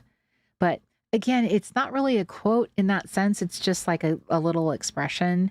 So I feel like I'm just doing it I'm not really making a meaningful card. I'm just going, ooh, that looks cool. Which, there's nothing wrong with that either. I don't want to make it seem like, that you're limited by always having to make like quote cards, because not all my stuff was. When I started my project, it wasn't all quotes and stuff. Some of it was just I could add a little flower to her hair. I love adding flowers to people's hair.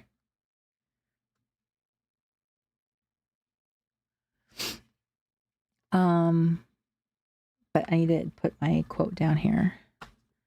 So let me see. Where is some? This is why I like having that paper. Where is that paper? Scan. I like having that this paper. So saving this paper is so I have something to use. I can sacrifice some of that. And you have like some white cardstock or like scraps of, when you cut up your printables, you'll have white strips left behind. Those are kind of nice to hold on to, because you can use them to make word strips out of. And you can also use like I was saying, you could also use the washi tape too, but in my case, like I could just do little strips here. This isn't a long quote. So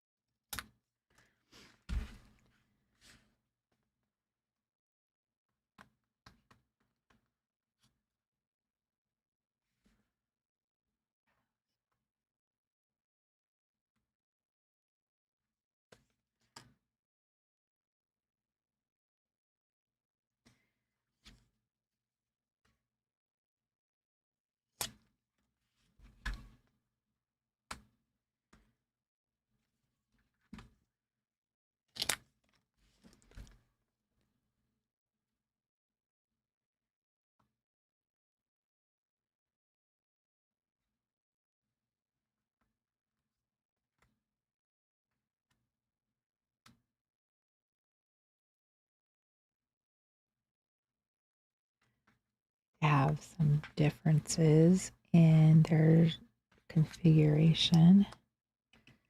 Now, that might be too much white, which I feel like it is.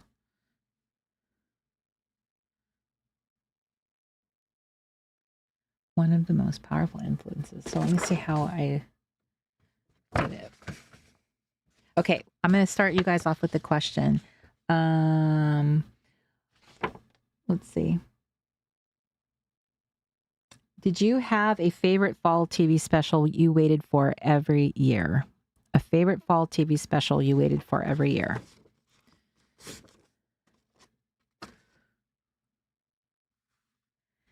Now I'm going to grab one of my good pens.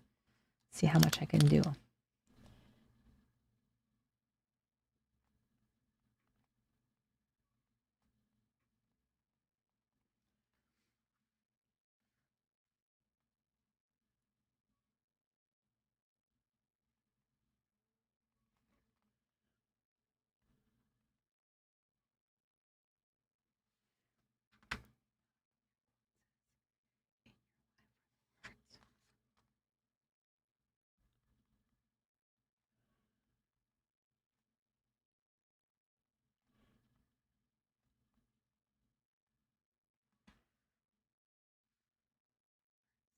Say to yourself.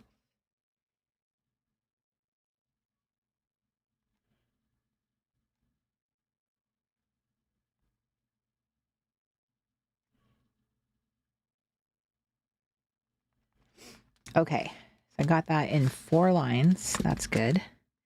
And let's get this little flower on her hair.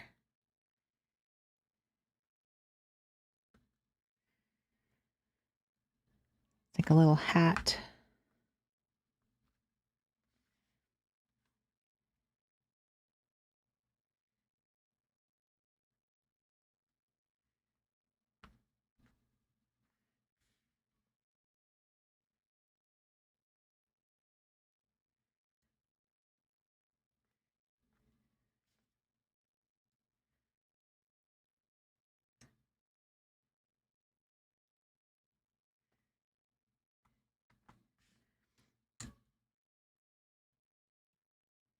Okay. Ta-da-da-da. And then on the top part, I need to put these little black outline.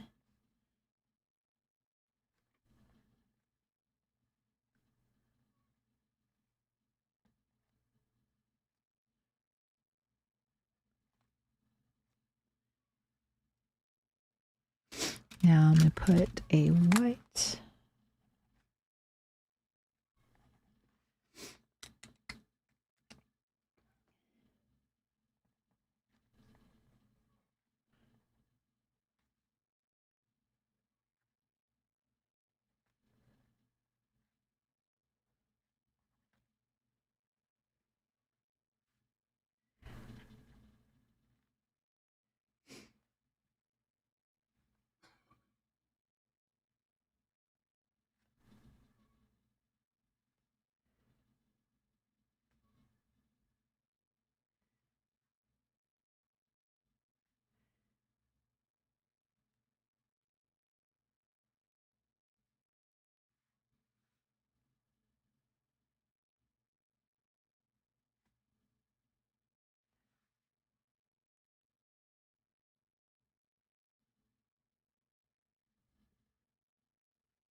This is so fun.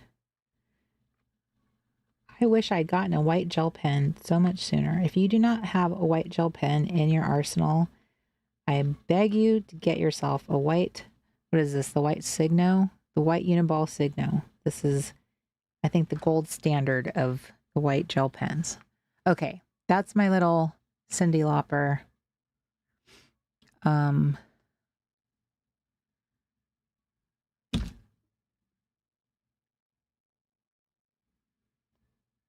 It does, Melissa. It makes everything pop. Poppity pop, pop, pop. Okay, now, is there anything on here? I'm going to add some stitch details because I want to knock that one out. So, let's add some stitch details right here. Like it's $19.99.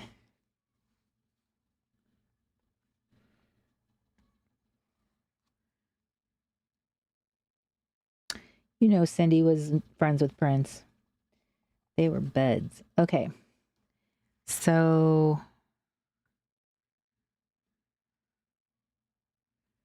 yeah, this is this is really fun. Okay. Stitch details. That's done. Stitch details. Favorite ephemera. Oh, I'm giving myself that because these are bomb. I like these so much. These are so cool because they eliminate that white outline that I generally don't care for in ephemera. Like, look how amazing this is. That's incredible. So, and this is the type of machine that Mark has. So I cannot wait to see what he is going to make for us. So yes, this ephemera is bomb. I love it. I love this little woodsy motif. Faces. I definitely used a face. Faces.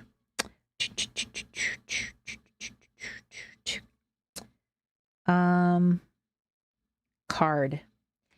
Technically, I used my Scrapture cards, like the little printable cards.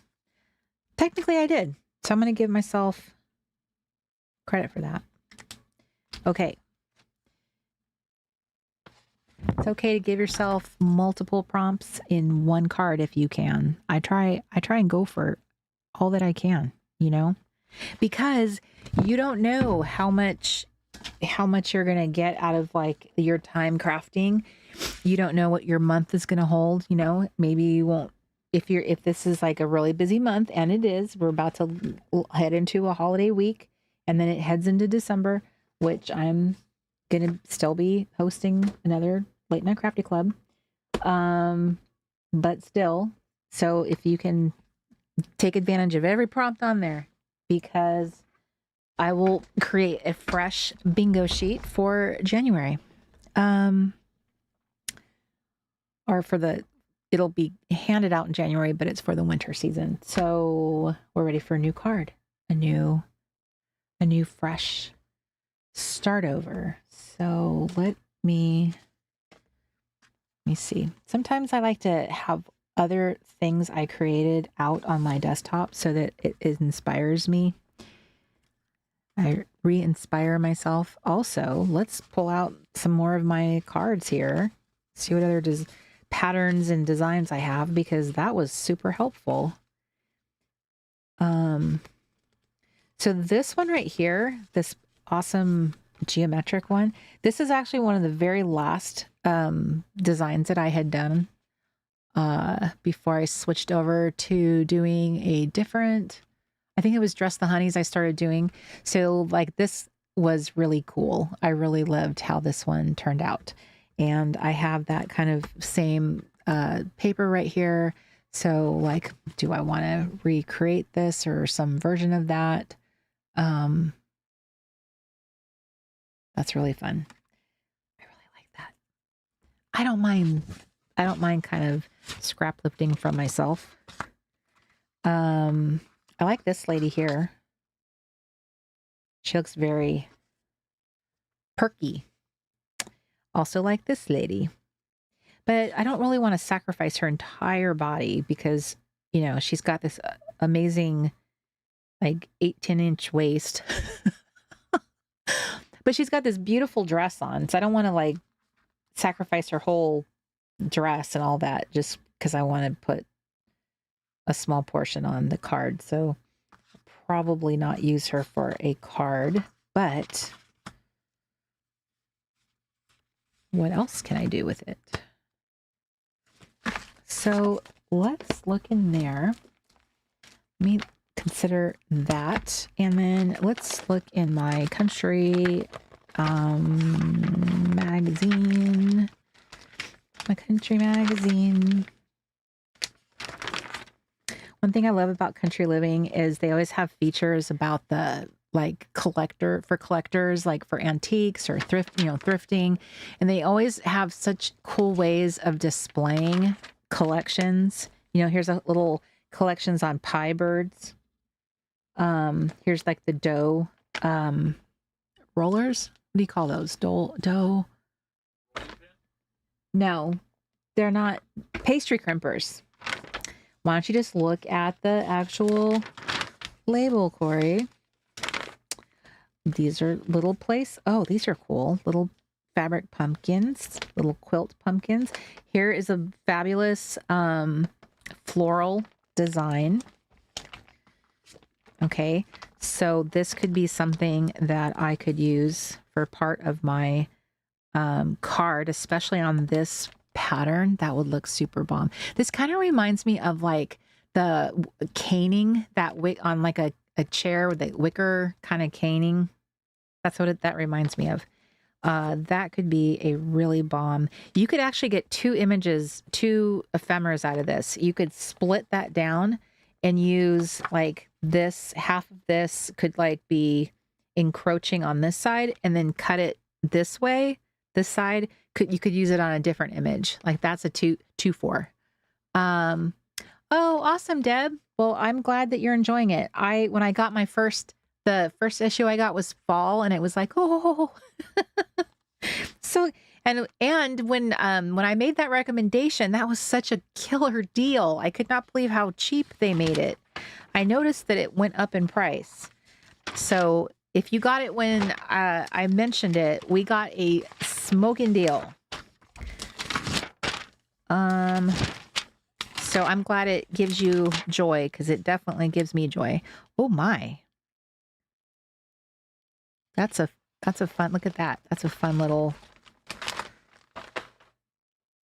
that's a long table of people out there.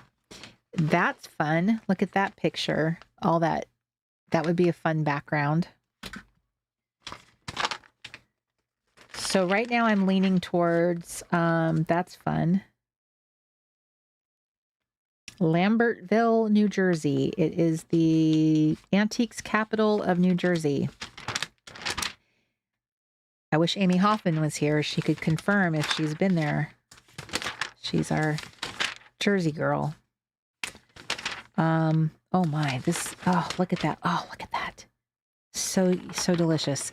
So I am very enamored with this idea of, look at that. Look at the table runner made of feed sacks. Do you guys remember when feed sack was like a trend? Like feed sack pillows? I do. I was very much into looking for feed sacks in like antique stores and stuff during that era. I forget what caused it. I don't remember what was the thing, because I was like a big Mary Englebright magazine reader. I had a subscription. I don't know if it was... I don't remember what caused that particular trend, but feed sacks were where it was at one point. I really love that. This gorgeous arrangement. Also, it could be a head of flower. Okay, I'm just going to, instead of keep talking about it, I think I'm just gonna do it. I am going to experiment and not be afraid. Because this girl looks like she could have a big head, a big flower arrangement on her head. So let's do it, Captain. Captain Marvelous.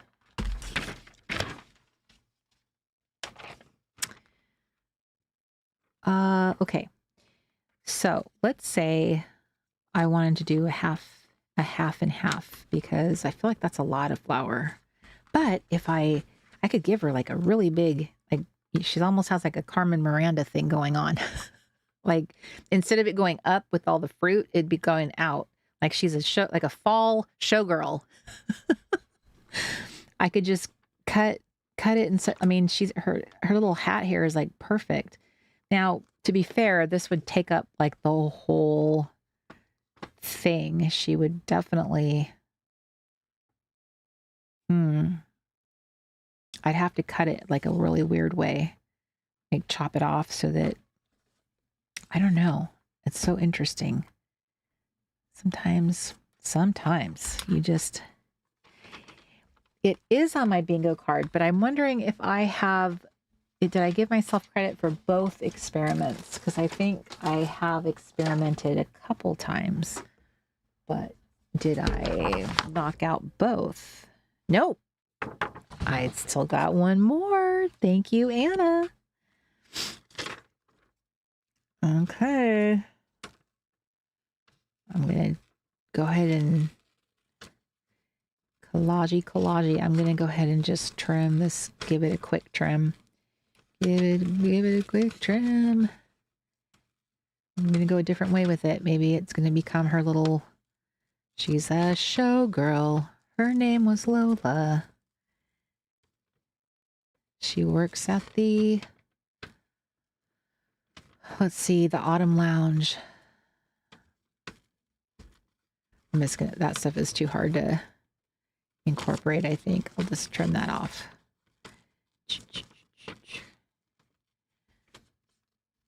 His name was Rico. Was it Rico? And he wore a diamond.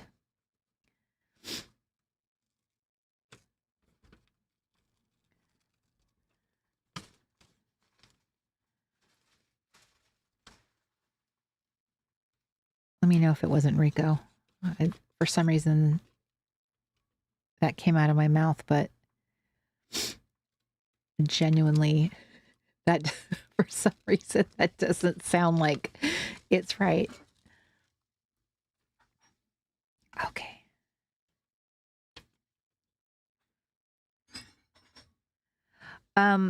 I do. So I know the 4x6 is a possibility. The thing is that the reason why I'm in this 3x5 format is because of this. I have committed to the 3x5, and I am trying to get to a point where I'm like really like got the whole fluffiness going on, and then ultimately the ultra goal is that I would have this cool metal utility drawer. I'd have this completely full. So when this is full and that's full, this will all get transferred here. So that's my ultimate goal, is that I will be so crafty that this will all be, because right now these are just lazy cards. They're like kind of like laying on their side. But so see what I'm saying? Like I have to fill that up, this up. This is probably enough to fit in there. Before I feel like I would still feel like that this is still not enough to fill up that metal drawer or get it close enough. So I probably have to do like a couple more of these before I could transfer them. So you see, I have a goal. I have a dream to get these crafted up. And I took a break from doing all of this because I got into that Dress the Honeys mode because Project Runway was on repeat in this house, and I was feeling it. I was like, oh, I wanted to, I definitely felt the Heidi and Tim magic. So I was dressing the honeys, and the other day I was looking at them again, and I was like, oh, I want to dress another honey. So it's like whatever is, look, I added back the little berries. Okay. So I guess it just, I don't know how long this little precious thing is going to take me, because I'm trying to roll with my inspiration. Okay. So we've gotten this far, and I don't know that I'm going to roll with this because it might look ridiculous.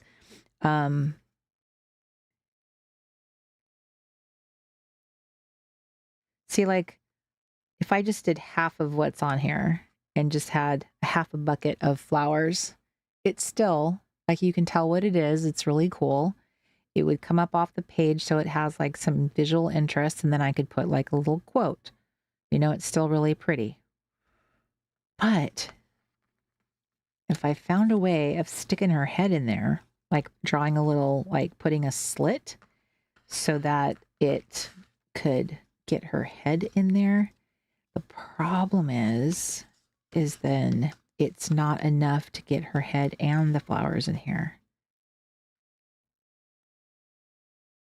That's my problem. I feel like it's the wrong format. It would really have to stick up, which is not That's not impossible because all I would need to do is back it with some cardstock. Obviously, I have other things that are sticking up, like this leaf is sticking up. So having this stick up, that's not terrible. Yes, sir. Something else that's an option MacGyver is here. is you can go that direction. I can do that. I have a card that is done sideways. Let's revisit that and see what that card is like. There's Ernie, our little train conductor. I did see it earlier. Here it is. Okay, so here's me doing a card sideways. This was packaging from some enamel dots from Simple Stories. It was like a fall collection of the enamel dots, and I used the packaging to do it. And I thought it would be fun to do it this way. So they're sideways. It is a little funky. It's the only one in my collection that is sideways. So how do I feel about a sideways card? I don't know. This might not be something I can solve tonight. I might need to talk about it more. She could be a little flower popping up from it too. I don't know. I just feel like she belongs with these somehow. I just don't know how. And I don't know if this is the right project for her.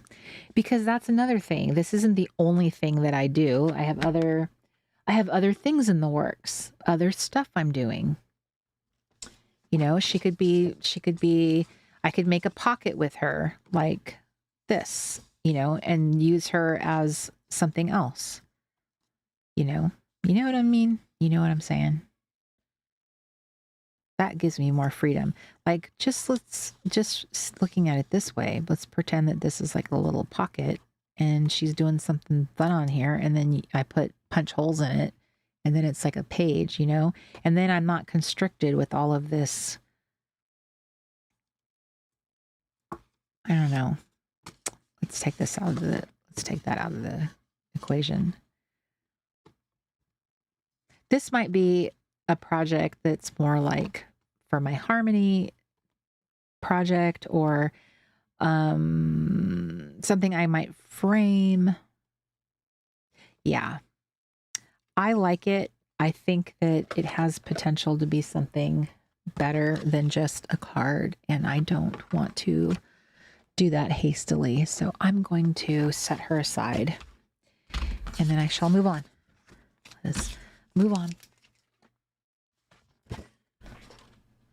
Oh, but you know what? Maybe I want to do a card in that. Big wheels keep on turning. Love Mary keep on burning. Rolling, rolling, rolling down a Craft River. Let's keep the Queen Mary going. All right. Okay. Let's locomote down. Okay. So we were talking about doing another card. I looked through those. I looked through this. This is how this all started, is I was going to use this possibly as another background. Let's pick out a different quote. Okay. Another quote that I really loved is, be a curator of your life. Slowly cut things out until you're left only with what you love, with what's necessary, with what makes you happy.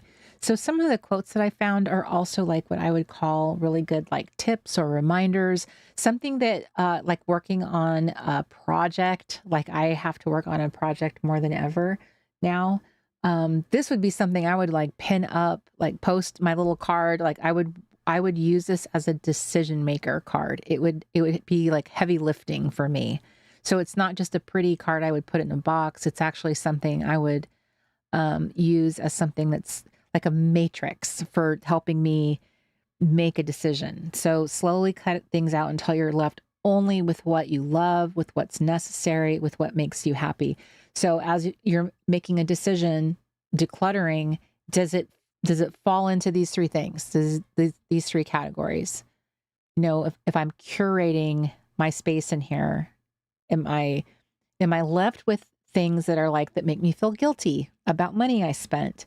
Am I holding on to it because it's like, well, I could do this with it, but it's not, but it doesn't necessarily fall into this. So some of the things, bye, Susan. Some of the things that I curated for my commonplace project were actually like really practical tips, things that I could use when I did projects, things that I could like prop up on my desk to remind me of like when I'm being mean to myself, when I'm doing comparison, when I'm, struggling with like, like good enough talk. Are you good enough? Am I good enough to do this? When I'm working on my business and then I struggle with confidence and stuff like that.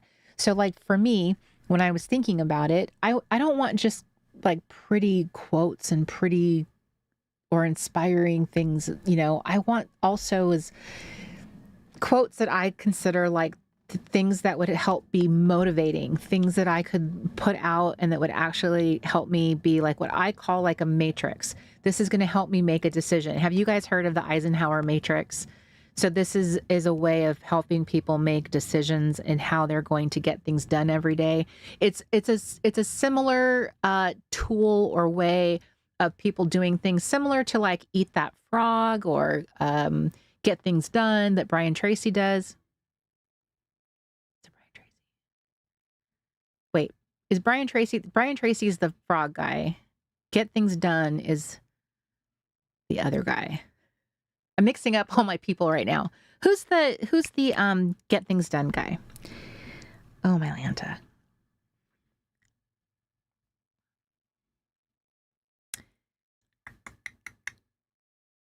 I know you guys know. Any second, I'm going to get the answer. Right now. Good night. Good night, Michelle. Thanks for joining in. I'm so happy to have seen you. Thank you, Janice and Robin, David Allen. Thank you, thank you, thank you. So yes. So the Eisenhower matrix, it was President Eisenhower's way of how he got things done. And apparently, if you didn't know this, he was apparently one of the most efficient, most productive presidents we've ever had. And it had a lot to do with how he just made decisions and got things done. He prioritized.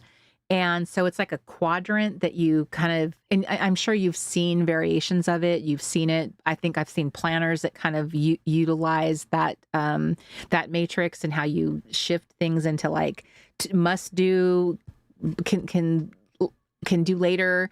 I think the Get Things Done might build upon that concept. I'm sorry. I'm just blending all these things together.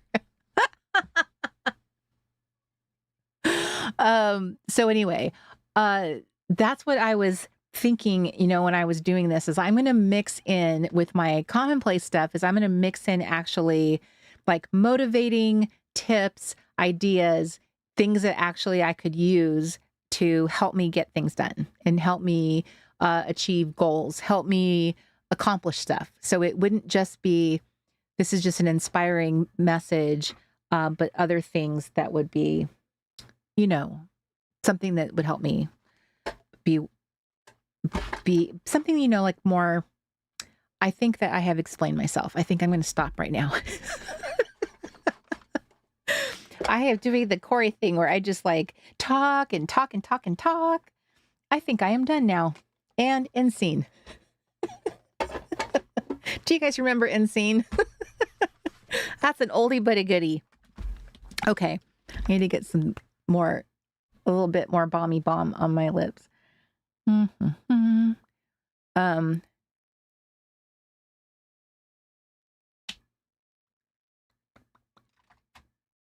Okay.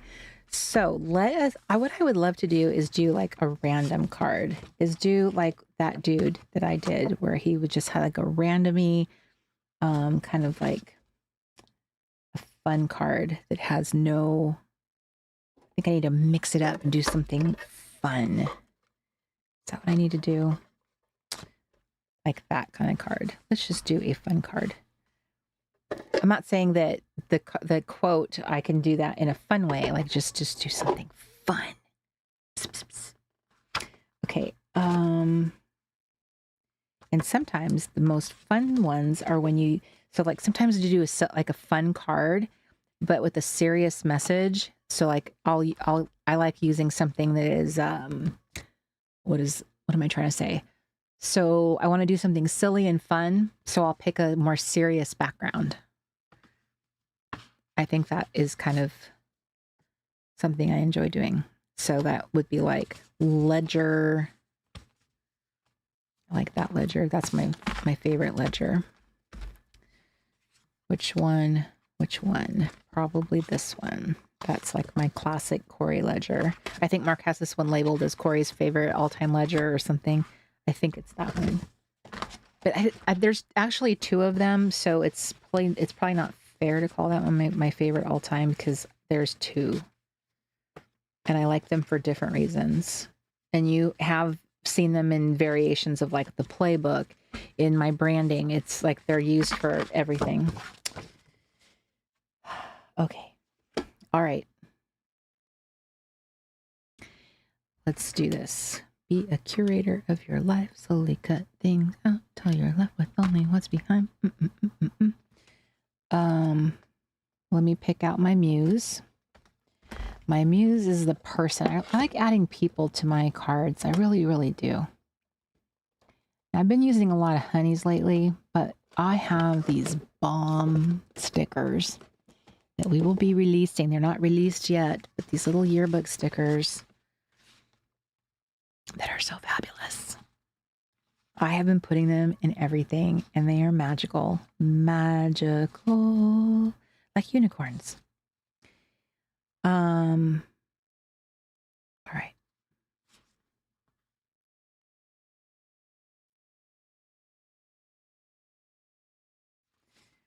Some of them are the ones I think are really interesting, have like lighter clothes because you can take your marker and like color over it and add some color to it. So those can be a lot of fun. But super fun, super fun. Oh no. Chris, what is happening over there? What's going on up in Canada to you? I'm imagining that you've had your website like for evs, given the longevity of your YouTube account. Okay, so there's my little chicky chick. Okay, I'm sorry. Let me get another question thrown into the chat room.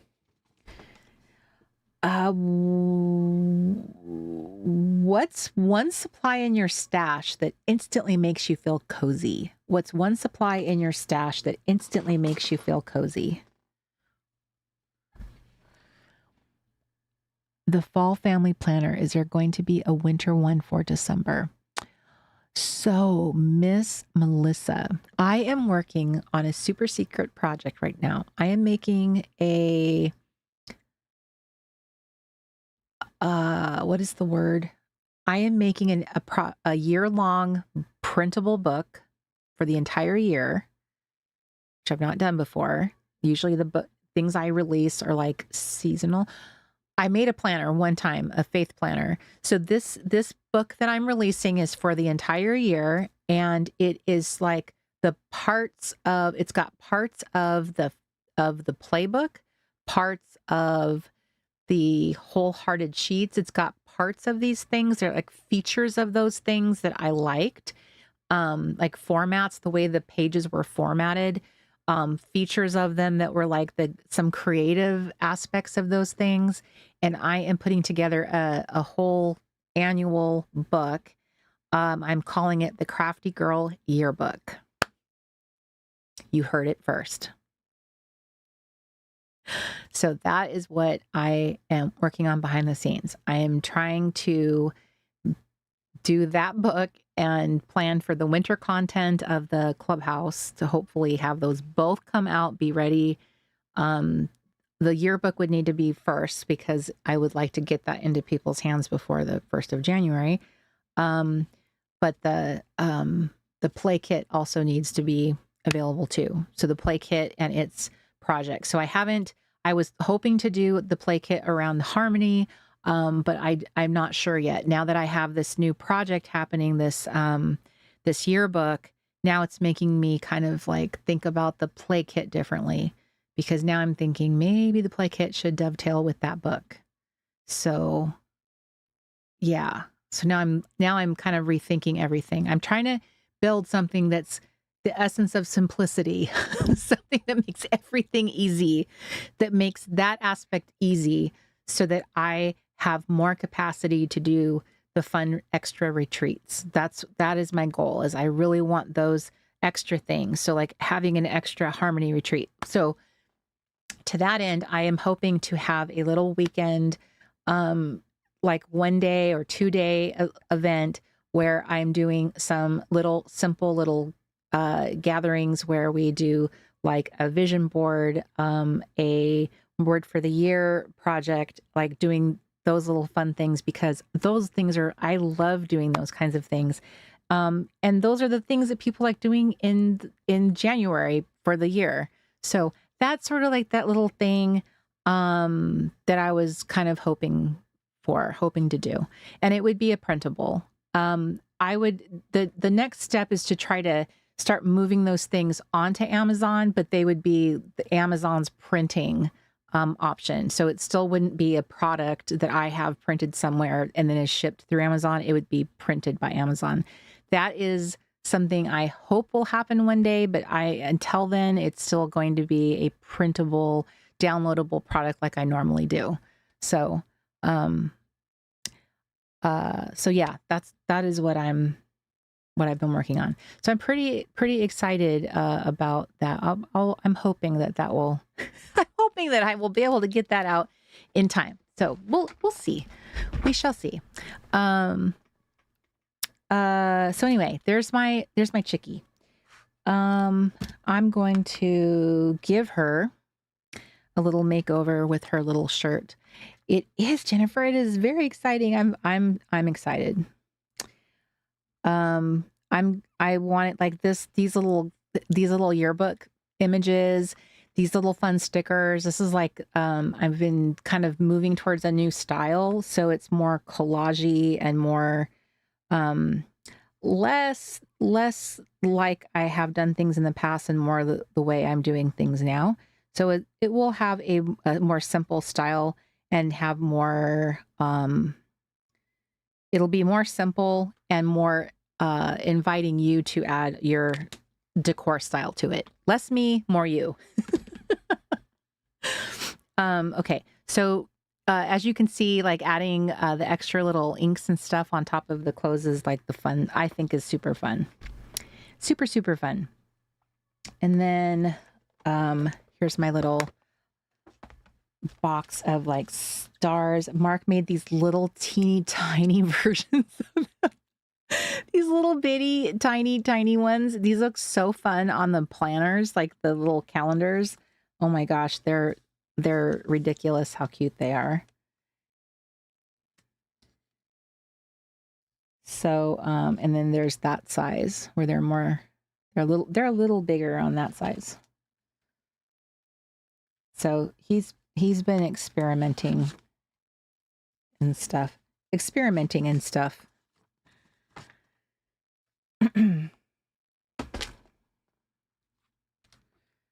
Okay, so I think what I'm going to do is focus on getting the words on the page and then do the embellishment. Okay, I need my glasses because that is not even something I can see.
Okay. So I got the quote on there, and now I'm going to go back and do my favorite thing, which is to add little boxes and little underlines and little highlights of the keywords and things that I think are important.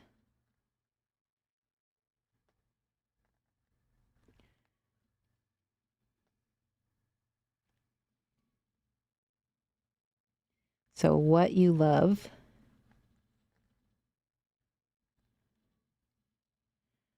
So what's necessary? What makes you happy? And then I like to add like some highlighting. I don't know where my other highlighter is. Now, then there's the fun part about adding like some stickers. I found these stickers on Amazon. They're so fun. They're very vintagey.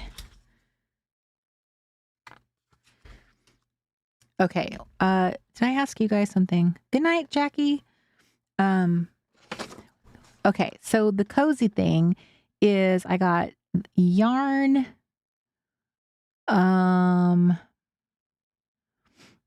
Distress ink pad, Sherry says. That's it. That's all for my cozy crafting. My answer was my Dymo label maker. I love that thing because it's my nostalgic, this right here, my little nostalgic label maker. Let's see here. What's another? Okay, what holiday craft did you make in elementary school that still pops into your memory? What is an elementary school craft that still pops into your memory?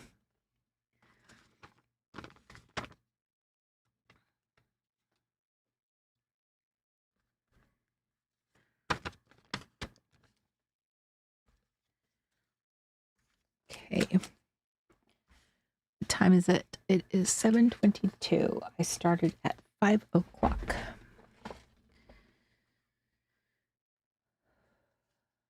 Do do do do do do do do do do do do do do do do do do do.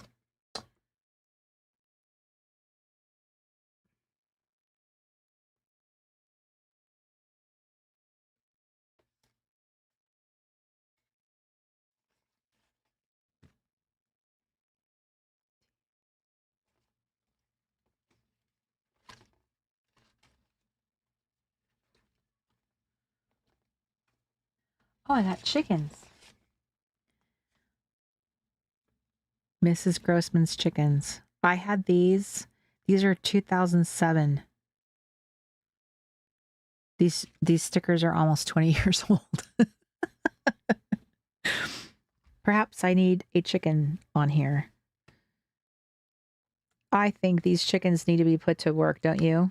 This is ridiculous that they have existed on their little sheet for this long. We're talking 2007 and they have not been fulfilling their destiny. Let's face it.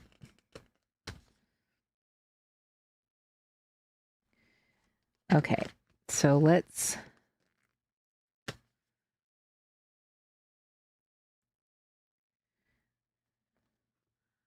do that thing that we were doing on Instagram back in the day when I was on Instagram.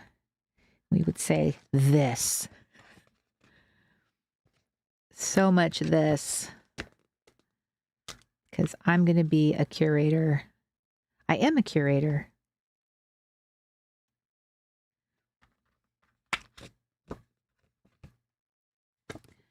Okay, I feel like... Ooh. Okay. Okay, I see answers coming in. Miss Carrie says the candy cane reindeer. Chris says a cardboard hat. Sherry says the hand turkey, the classic hand turkey. Oh no, that's fine, Carrie. My answers were Christmas too. That's what I thought of. Jen said construction paper hats to look like pilgrims. Deb says a turkey made by tracing my hand. Carrie says definitely the hand turkey. Sherry. Janice says paper chains. Oh, I forgot about the paper chains. I totally forgot about those. Robin says, I have a ton of scrapbook stickers that I purchased in the early 2000s to scrapbook my son's pics. He's now almost 26. And I've only made 2 layouts. Oh, Robin, how many of us would be in that same boat, accused of that? So I am guilty of that too. Do you guys remember when...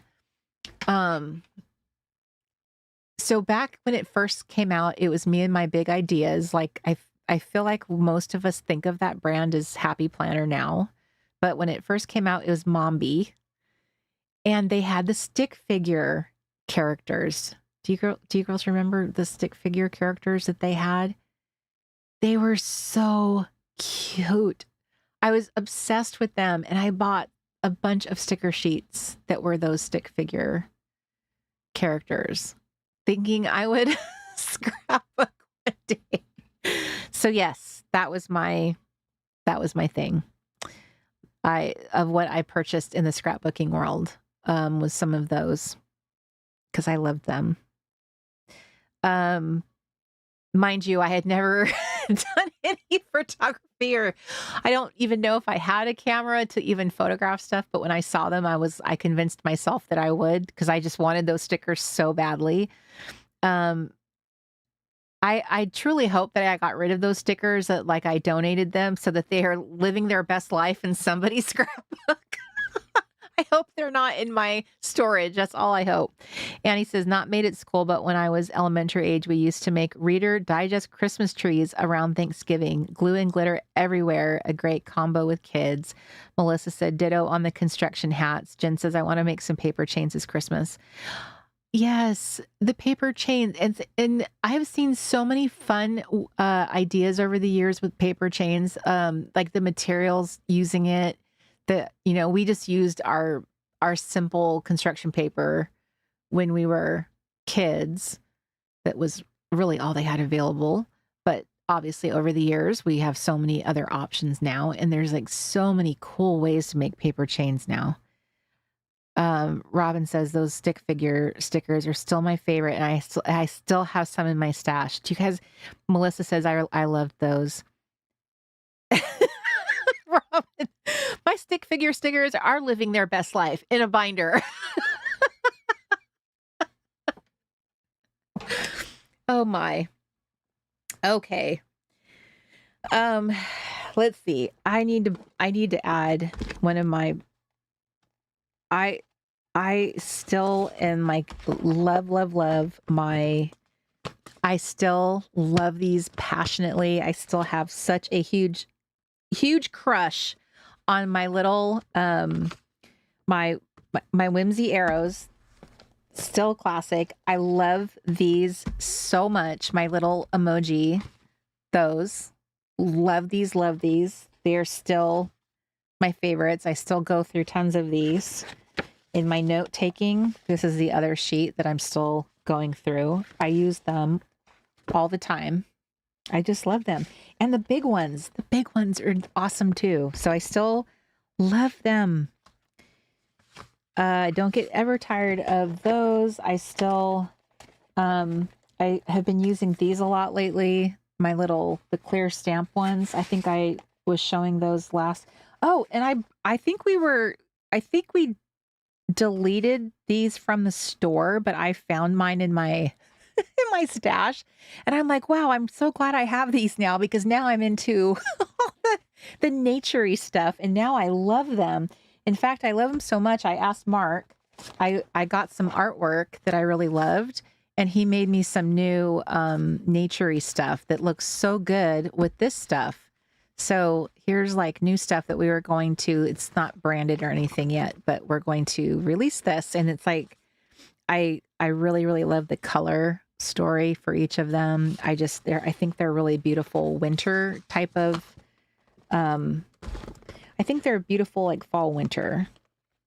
My tape, love my tape. So I just think that I'm really, I like what I like. I stick to a lot of the same type of stickers, but I have been embracing, look at my fun little my little Dollar Tree, but I have been embracing these little fun extra stickers, my little 12-year-old stickers, the stickers I would have liked when I was a kid.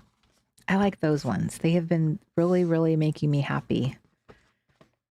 And ever since I started using them, I've been more experimental. I've been trying new things and trying to not be trying to achieve perfection. So it has been really helpful in making me more playful and not try and be so, everything's got to be matchy. Everything's got to be perfect. I really like her. I also want to add some kind of floral-y thing to her. Do I want to add a floral thing to her, or hang on? I know what I want to do. I'll be right back. I will be right back.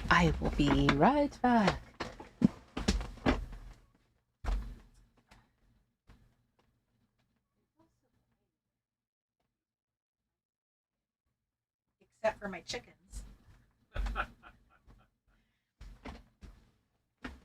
Okay, I have to share something with you.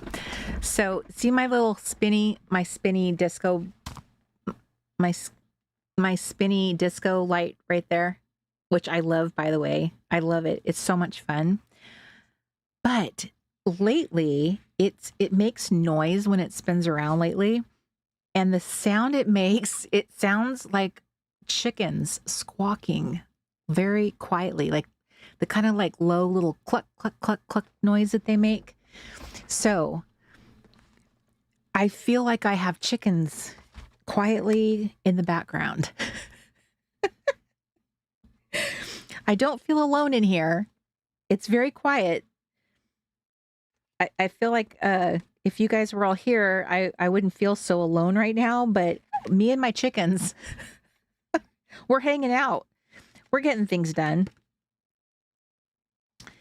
So I have been having a lot of fun with these stickers. These have been a lot of fun too.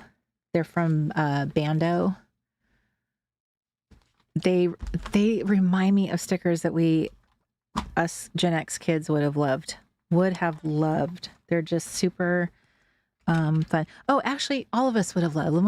I'm not going to limit it. I'm not limiting this. We all would have loved them. They're stickers. You can't put an age on stickers. Stickers for everybody. I just think the artwork and stuff, though, they remind me of the silly kind of cheesy stickers that we had in the 80s when we were younger, when we didn't have as nice of artwork and stuff at our disposal. I don't know why. Why did we not have cool artwork?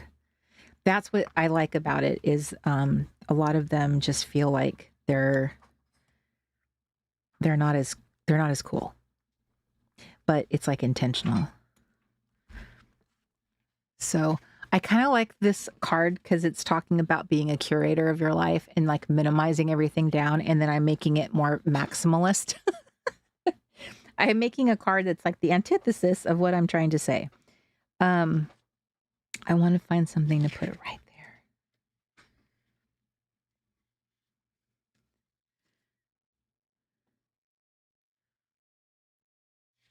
Oh, excellent. Annie's getting her list done for Thanksgiving. Yeah, I hope some of you have been getting stuff done while we've been sitting here. If you haven't, what are you doing?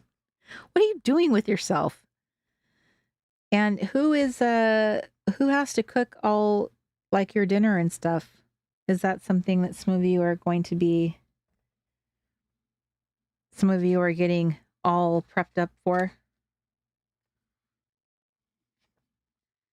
I really don't know what I'm doing. Don't know. I'm driving. I know that Mark and I are driving home. I'm driving to my mom's home to be with her.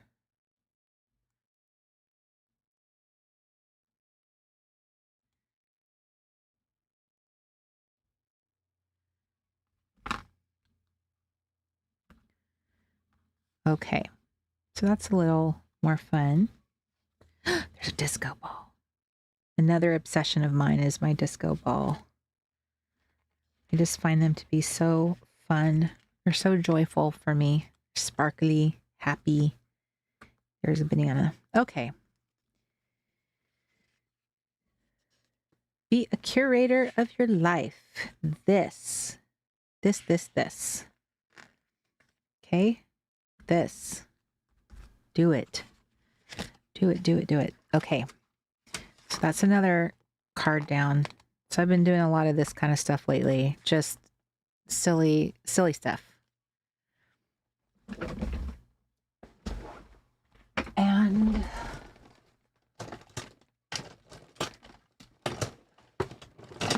okay. It's necessary. What makes you happy? Be a curator. There.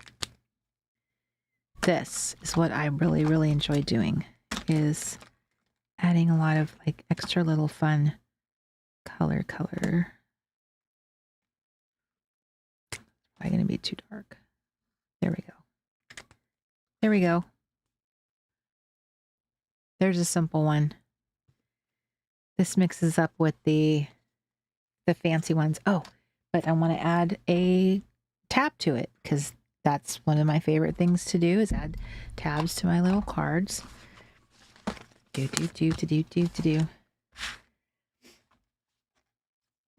I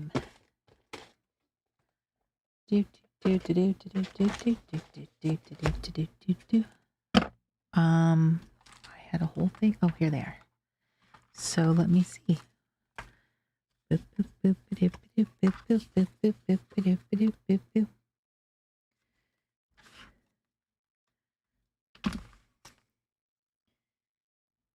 Okay, I think I want to put it on the front. Chris says, suddenly I'm like, I wish I had my 1986 Thundercat sticker album for stickers to use. I think a lot of us are wishing we still had our sticker collection. I know I do. I have wished that too. How many of you wish you had your sticker collection from when you were a kid? Carrie says, the back brace in Icy Hot is ready to go. Carrie. That's just showing our age. Showing our age when we need all those types of things. Aw, poor cousin. Okay, so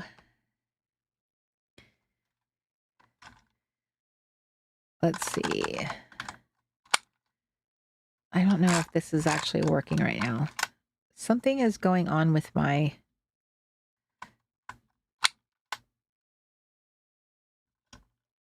I don't know if something's caught in this or it's not working the way it should. Something has happened. I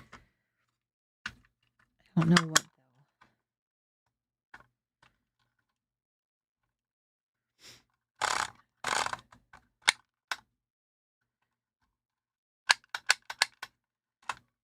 though. Yeah, it's stuck. There's something happening. Something not good is happening to my poor little thing. And I don't want to waste my precious Dymo label. This is my original vintage Dymo label stuff. So I'm not sure. The other one, my original one I had, is somewhere in my storage. You know, I have two of them. The original one I have is somewhere. I'm not sure what's going on. These are not the kinds of things that you can repair. Is there a repairman in the house?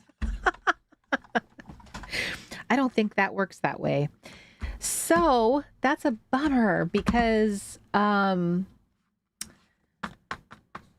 really love it. And somewhere else in my storage is my dad's Dymo label maker. My mom, I believe my mom gave it to me. I'm hoping she did. I believe that she did, but he had a Dymo label maker with all like the tapes that came with it. And it's like one of the, you know, one of these style, and he gave it to me, or she gave it to me. So I'm hoping that I'm going to find that somewhere. All right. This has not been a hugely productive late night crafty club. Good night, Margaret. Why are you showing that to me? Oh, Okay. So let's see. Bye, Margaret. I do. Let me get my little chickens. Gonna gather my chickens. I'm gonna count those chickens before they're hatched. I'm doing it. Don't tell me I can't.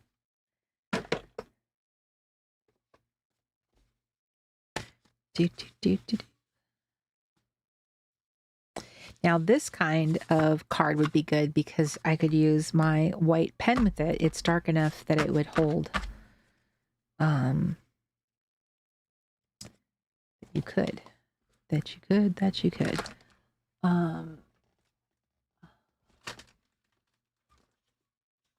Now here's a, see, that's still really big.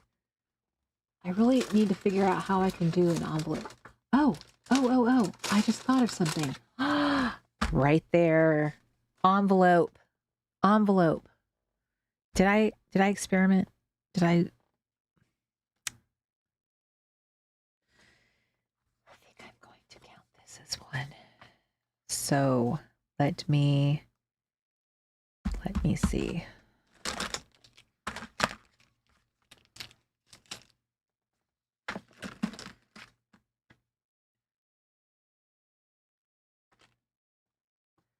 Okay, I just need to find something to put on this.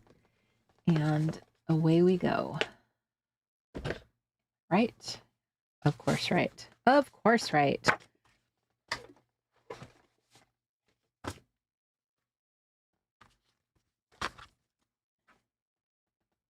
Now, here's a question. Do I put what kinds of goodies do I put on this? Do I put a like a picture like this on here, like in color? Or do I put, see, like you can cut these out. They don't have to stay in this strip. So that could be something like that. Or I could, wow, I'm just having a struggle here.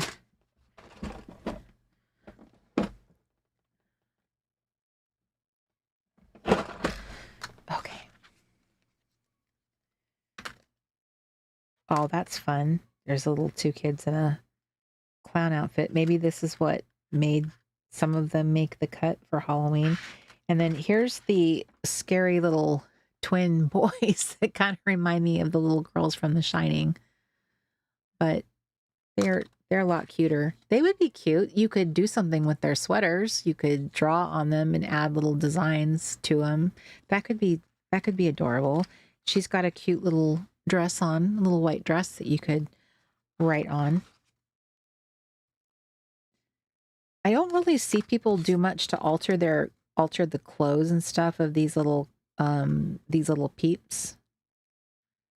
In general, they tend to keep them pretty intact of how they appear of the ones I've seen. So I think it could be a fun opportunity to make them more like silly or add hats to them. Add some little party hats. Or, well, not necessarily hats, but I'm trying to figure out like what would be what's the fun factor of this little envelope? Like I don't want to just tape an envelope down. I want it to be like fun. What's fun? Okay, so like what if I, okay, let's do this. Let's make the envelope more fun by adding some cool paper to it. I'm gonna make this easy by gluing the front of it like this. I still feel like I'm hearing chickens. Jen says, I cut out a few printables, but mostly just chill tonight. Well, was it a long week for you, Who had a great week? Who had a trying week?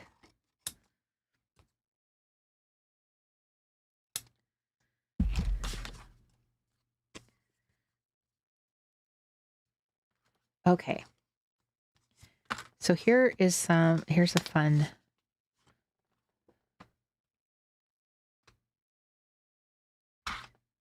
Here's that. Oh, and also, I just thought of something that could be fun with like turning this into a commonplace thing is like if you had a quote that was really long, you could tuck it into a pocket that you made, so that makes it hidden journaling and an envelope because I have those two prompts on there.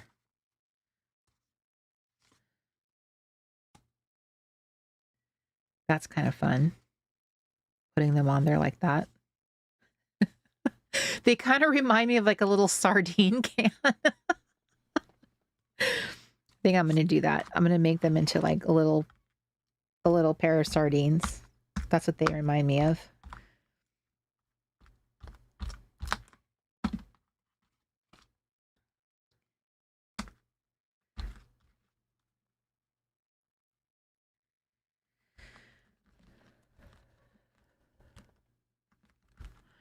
Denise says that I had a great week visiting my mom and getting the giggles. Your photos were so adorable, and your mom was such a good sport, Denise. With your little the little masks that you guys had, your little banana slugs. That was so precious. I have some pictures of my mom too, putting on masks. In fact, the picture I have of my mom with her mask, when I took a picture, I have that. I use it as the when someone calls you and you use a photo. So that's whenever she calls me, that's the picture that comes up. It's her with their little beauty mask on. So just saying, just sharing a story. It gives it's brings back the fond memory of of doing beauty masks together. Okay, so I'm going to put that on there. They look so funny. They do. They look like two little sardines in a little sardine can. Jen says, I'm a tired chickie.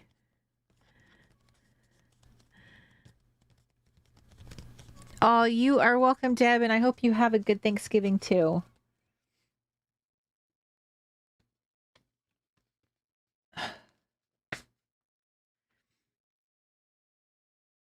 Okay, so I'm wondering if I put I don't want to ruin this, but I'm wondering if I put like one of those flowers, would it look weird? Probably.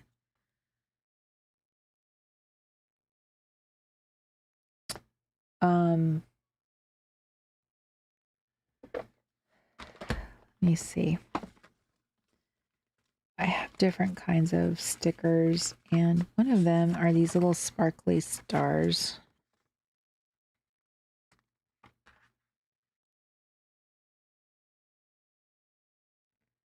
Ooh. Oh, my drink. I can hear the ice melting in it. What? So sorry.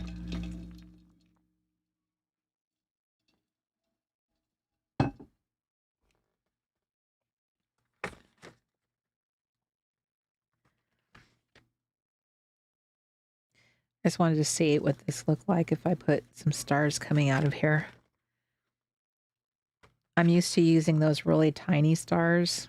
So these are kind of on the bigger side. Oop. Catch a falling star and put it in your pocket. Never let it fade away.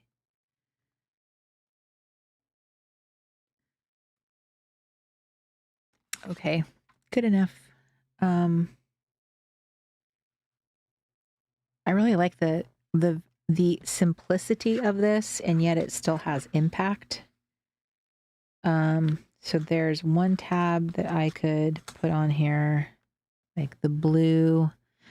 The blue is catching. I also like this, which is really cool because it feels like it matches that vibe that they're for sale. like little sardines. Like little sardines would be.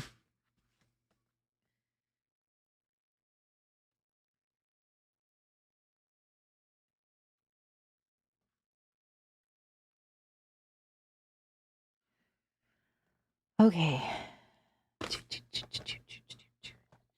So I think on this one, I think that I'm going to put the quote on a little separate card and tuck it in here. I just got to figure out what I'm going to write it on.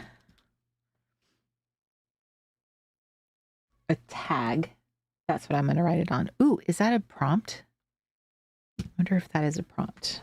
And also, do I have a white card?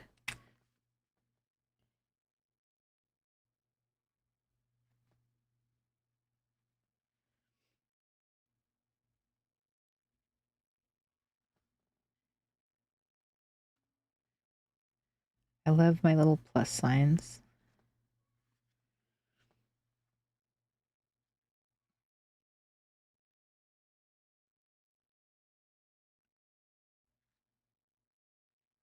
Putting little plus signs on their pants.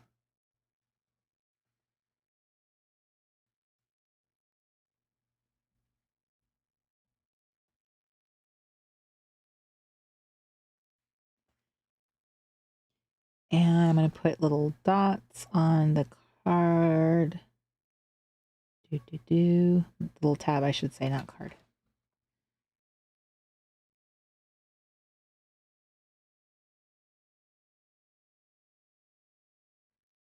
So what are you watching right now? What are you in the middle of watching?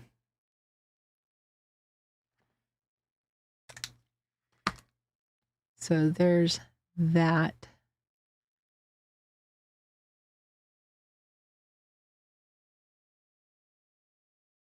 I can't think of anything to like put on there.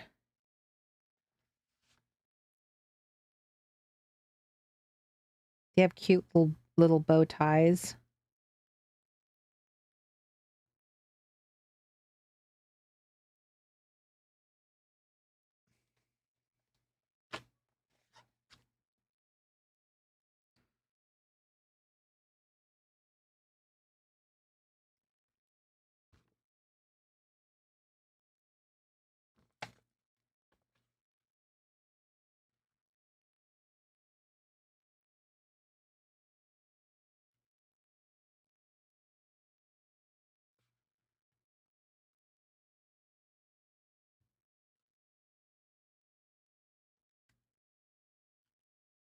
Robin says that she just started Gilmore Girls for the first time. She said, I'm late to the party.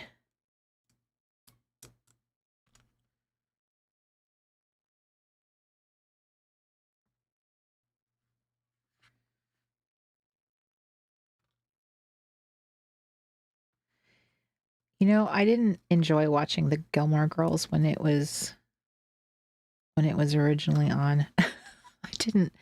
I didn't like it. I really I didn't feel that it was being a single mother. I did not really relate at all to her or her daughter at all, and I just could not get into it. It was I don't know. I think if you're like living that single mom life, either you really love that show or you really hate that show. It's like I don't want to see this universe of which I cannot, that looks nothing like reality. Let's see. I don't know. I like it. I want to do something to their clothes, but I don't know what. What do I want to do to their clothes? What if I add, I like my little plus sign things.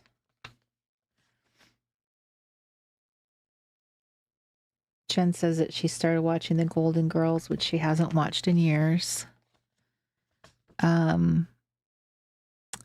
Denise says, I've been binge watching Stories of the ER, which is funny watching for a retired paramedic.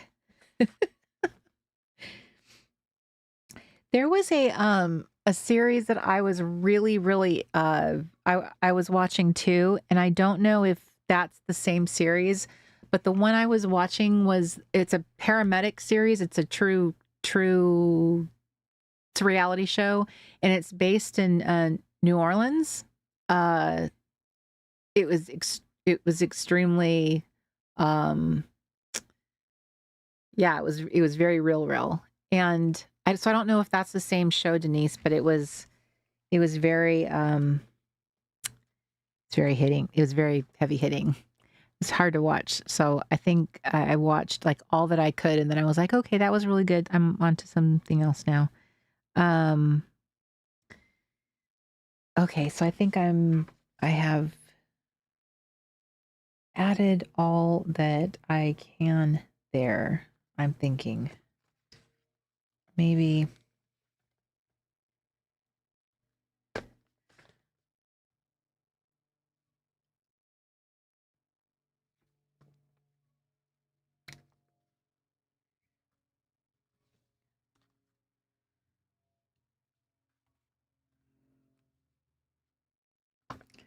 I just love these so much. I don't know if I'll ever get tired of them. They're so much fun. That actually brightens things up a bit. It makes it more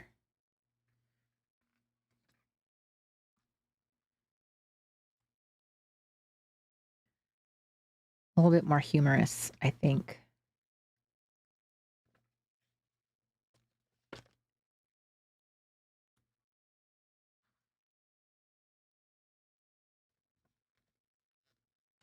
Okay.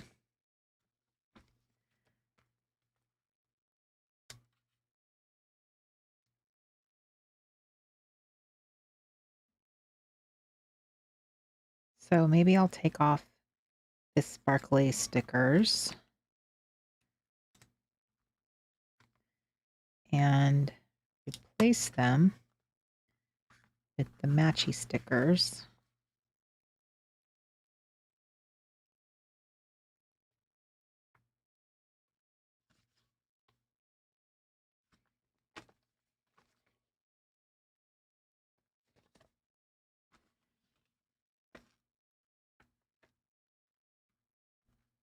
Okay. I think that is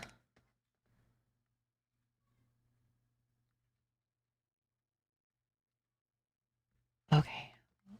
Let me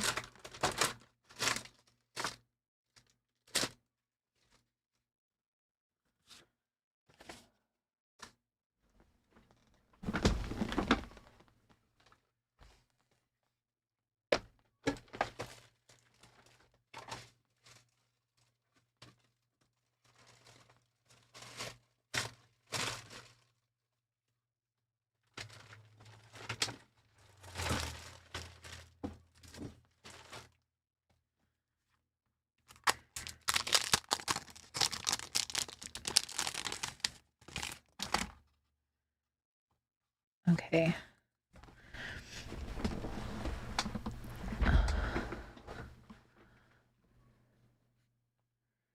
So the question is, do I want to use this? The answer is yes, I do. I think I do.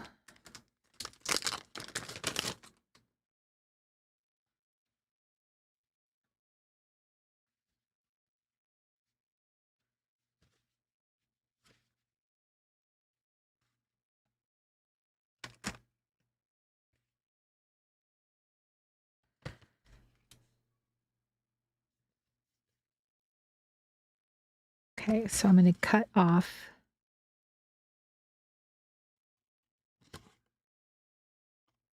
it's like a graph paper print, so I have something easy to see on there.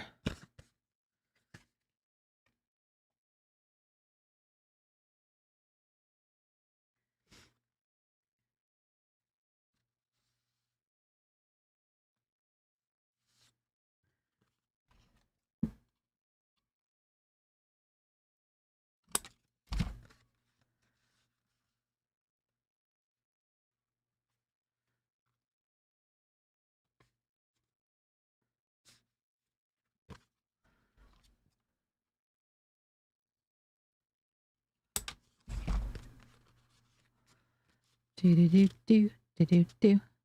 Okay, that's good.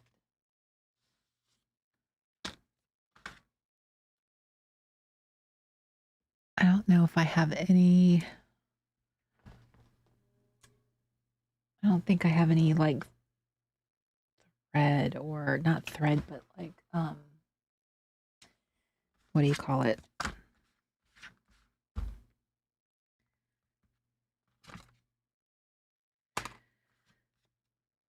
I can't think of the word. Where's my phone?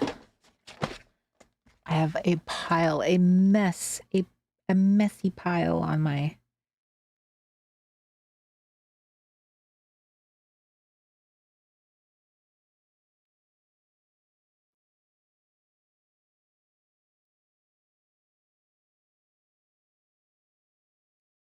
Okay, so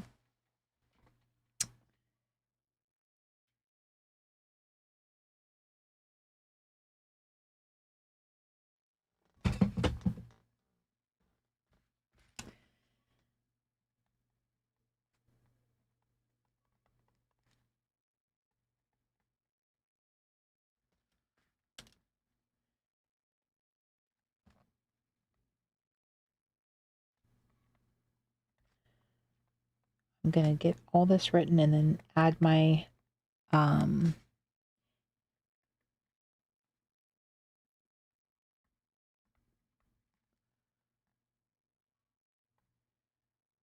decorate around it.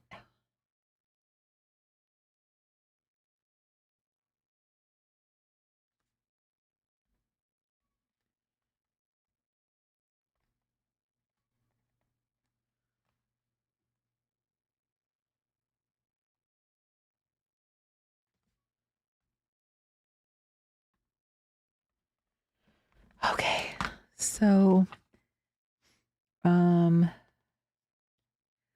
think I'm just gonna do a little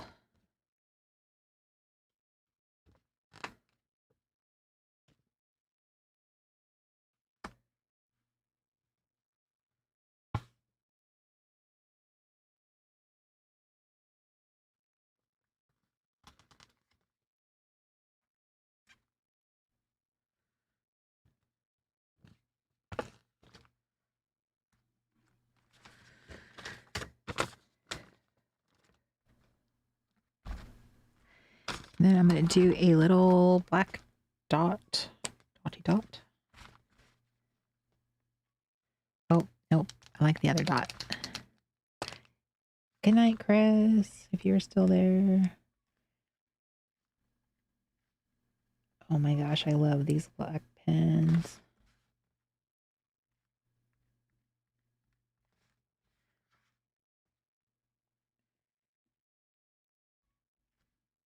Okay. I didn't make as many as I hoped to, but I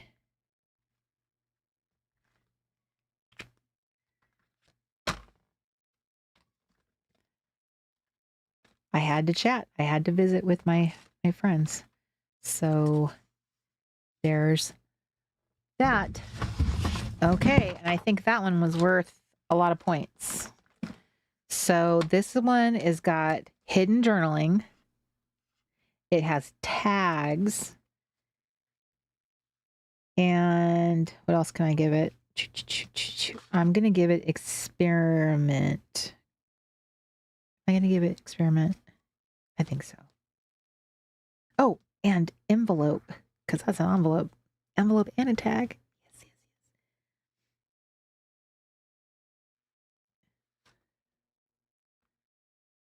Yeah. So that's hidden journaling, baby. That is super fun. Okay. So that is my take on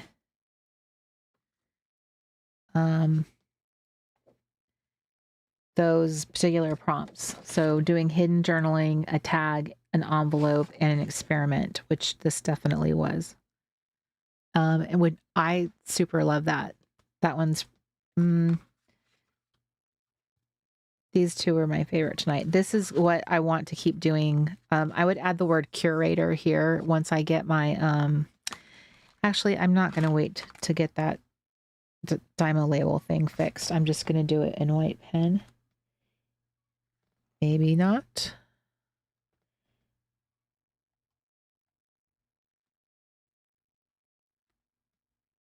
Oh, where's the other white pen?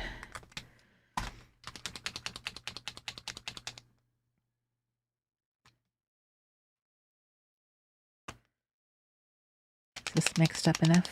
I don't know. Let's find out. It smells strongly. I just need some paper to write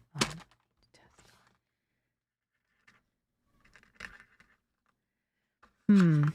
This is like, wow, this is weird. It's like it writes into the paper and then it disappears. That can't be right. That's not what this is supposed to do.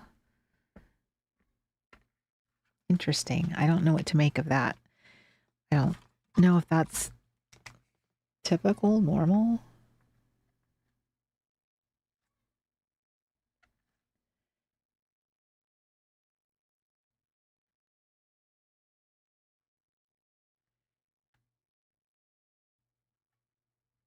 Okay.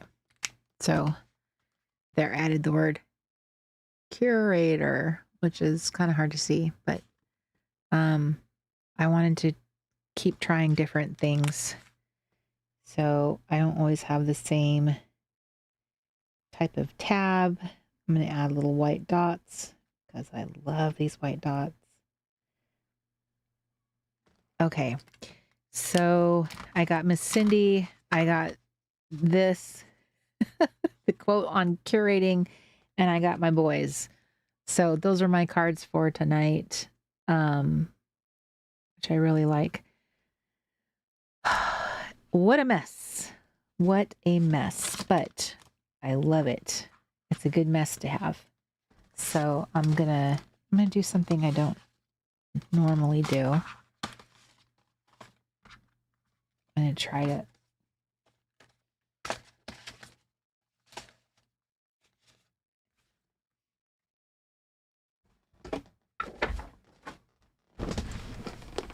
I'm rising. I am rising. I stand.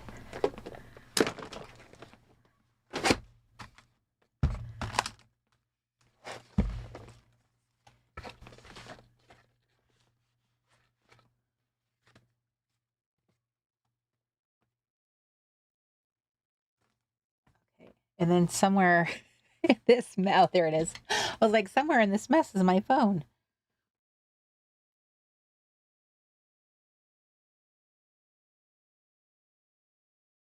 I'm taking a picture.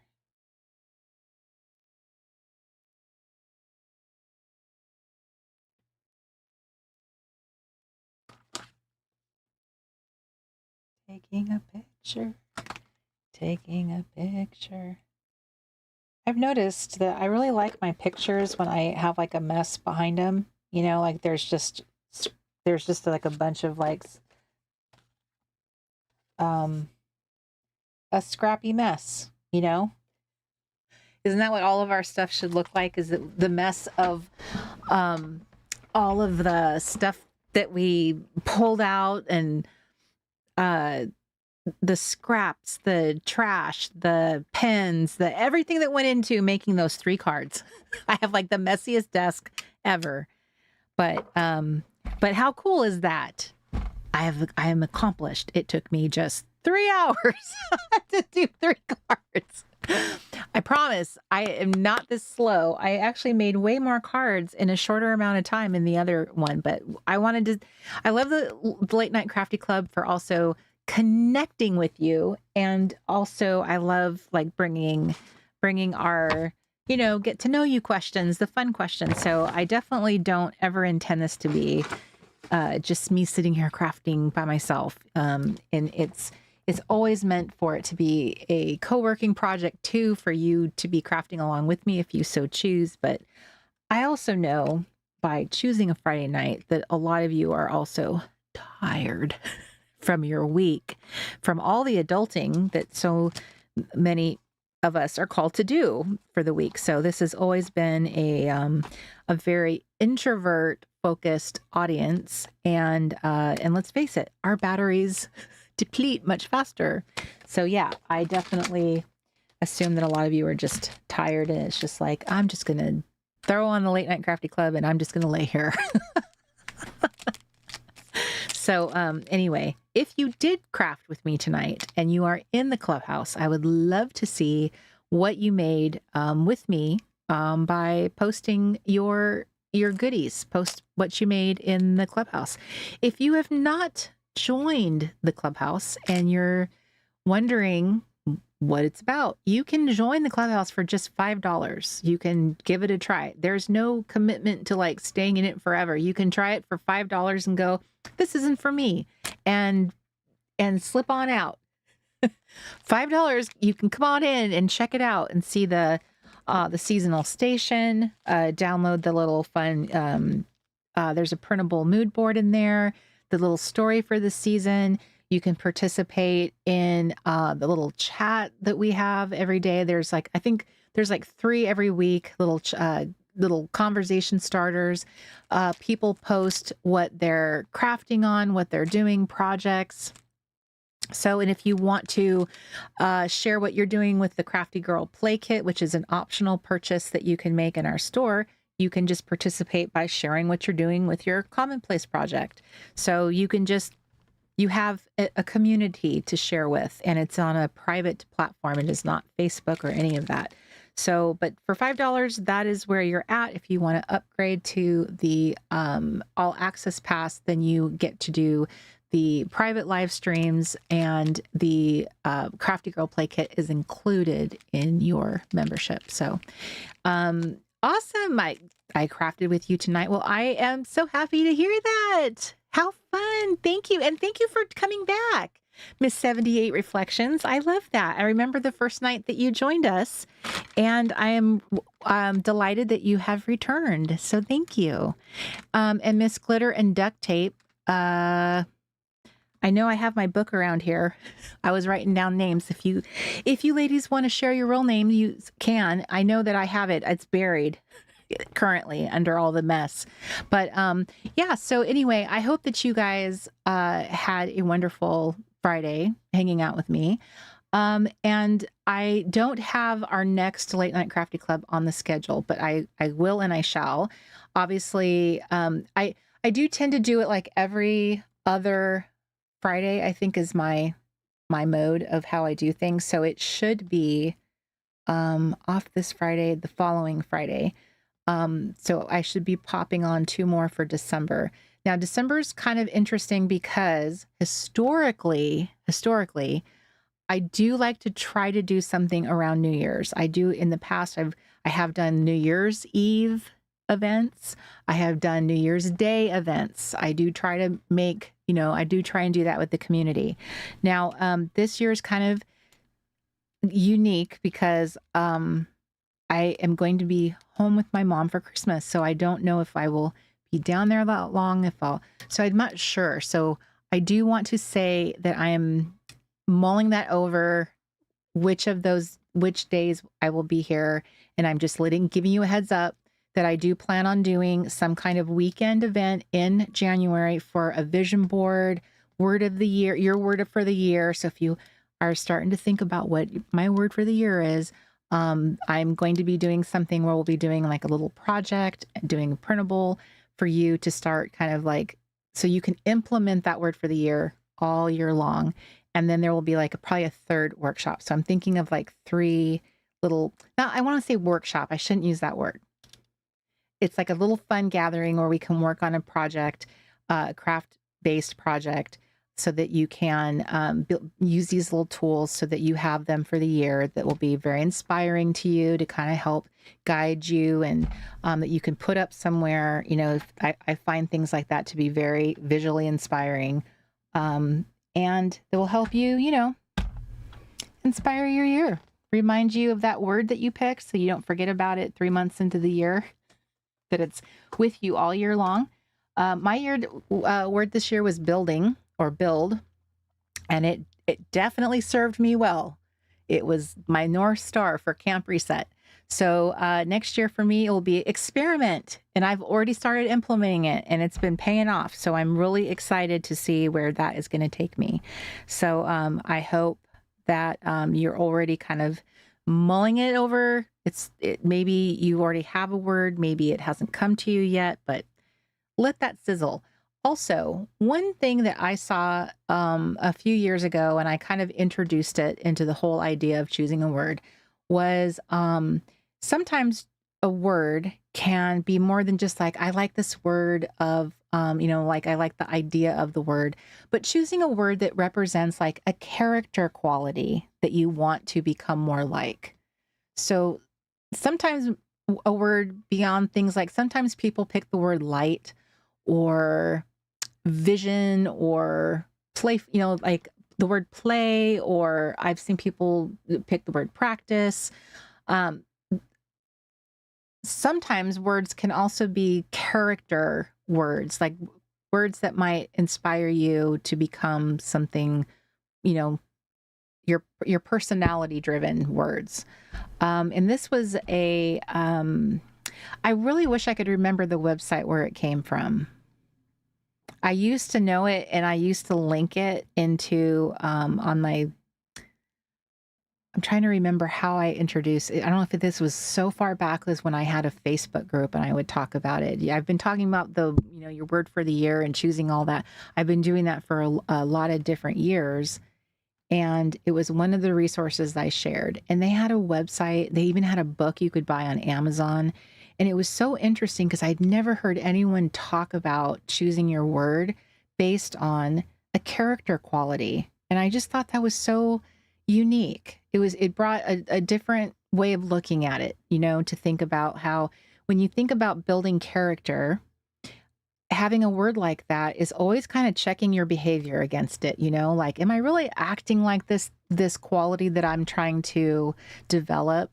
Sometimes it can be a word like, bravery, or I'm trying to think of something of which that you would want to, like patience. You want to become a more patient person, which can be an incredible challenge. Forgiving, maybe you're a person who's become more bitter in your life. So becoming a more forgiving person, a more gracious person. Those are some qualities that can really test you, right? So just thinking about it. So anyway, that's just a thought. If you're struggling with a word that feels inspiring to you, maybe that is just like a little food for thought. Maybe you might be ready for or interested in a word that is just more that inspires you a different way. That's all I wanted to say. So anyhow, I appreciate you. Oh, awesome. Thank you, Crystal and Patty. I shall write it in my little book. I found my book. And Crystal, I think I did have your name in here, but Patty, it is wonderful to meet you. And thank you. I think you've been back, like this is your third time that I have noticed that you've been here. So I appreciate you being here. And let me double check. Yes, Crystal, got you in my book. So Patty, I'm adding you next. I like to add people because I like to call people by their name when I see them. Okay. So girls, Chris is gone. So girls, it's been wonderful to spend time with you. I hope you have a wonderful weekend. And I hope that you have a wonderful Thanksgiving with your family or your friends, however you celebrate that, whatever you're doing in your life, whatever that looks like for you, however you celebrate that. And I hope that you enjoy the rest of your week until we see each other again. If you're able to spend some quiet time in reflecting on, I know a lot of us think of gratitude at this time of the year and just think about all the things that we're grateful for. I am very grateful for you. I'm very grateful for you. And I just appreciate you spending time with me, coming back, supporting my brand, being here in the clubhouse, the membership, being a customer, and being a friend and supporting my channel. It is just, I feel very, very, very very blessed. So thank you. And yes, Carrie says, happy weekend, everyone. And hello, Auntie Caffeine Crafts. Thank you for popping in to say hello before we all say goodnight. So everyone get good sleep, and I will see you soon. I will be posting our new shows coming up on the channel, so they'll be there. And then I will send out reminder emails to everyone who is subscribed to the Clip and Snip newsletter. So go to trg.cafe to register for both of our newsletters so you do not miss out. I love you guys. Mwah! Bye, everybody.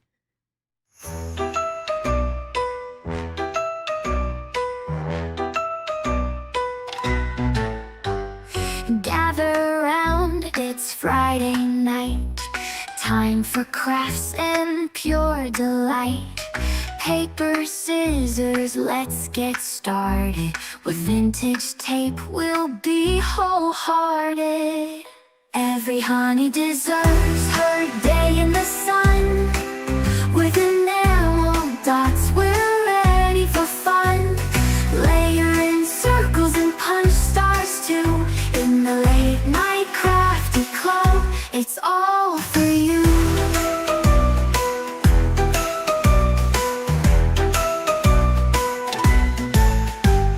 Glue sticks ready, let's make a plan.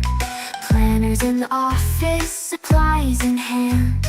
Honey half-season wins the arrows. Crafting magic like true heroes. Every honey deserves her day in the sun. With enamel dots, we're ready for fun.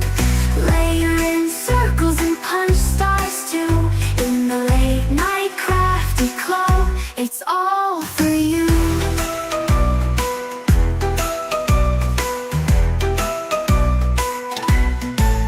Doodads and gumballs, let's create a scene. Join the club where we live our dreams. So grab your scissors and come along. Together we'll craft and sing our song. Every honey deserves her day in the sun. With enamel dots, we're ready for fun. Layer in circles and punch stars too. In the late night crafty club, it's all for you. It's all for you. Slip into jammies, grab something to sip. Stickers and golden scissors, let's take a crafty trip. The playbook's open with listers, got a list. In this crafty paradise, our dreams coexist. Every honey deserves her day in the sun. With enamel dots, we're ready for fun. Layer in circles and punch stars too. In the late night crafty club, it's all for you. It's all for you. Cards and pockets display our creativity. 32-pound paper, so smooth and buttery. Scraps your cards, help your ideas flow. What will you make during the late night crafty show? Cards and pockets display our creativity. 32-pound paper, so smooth and buttery. Scraps your cards, help your ideas flow. What will you make during the late night crafty show?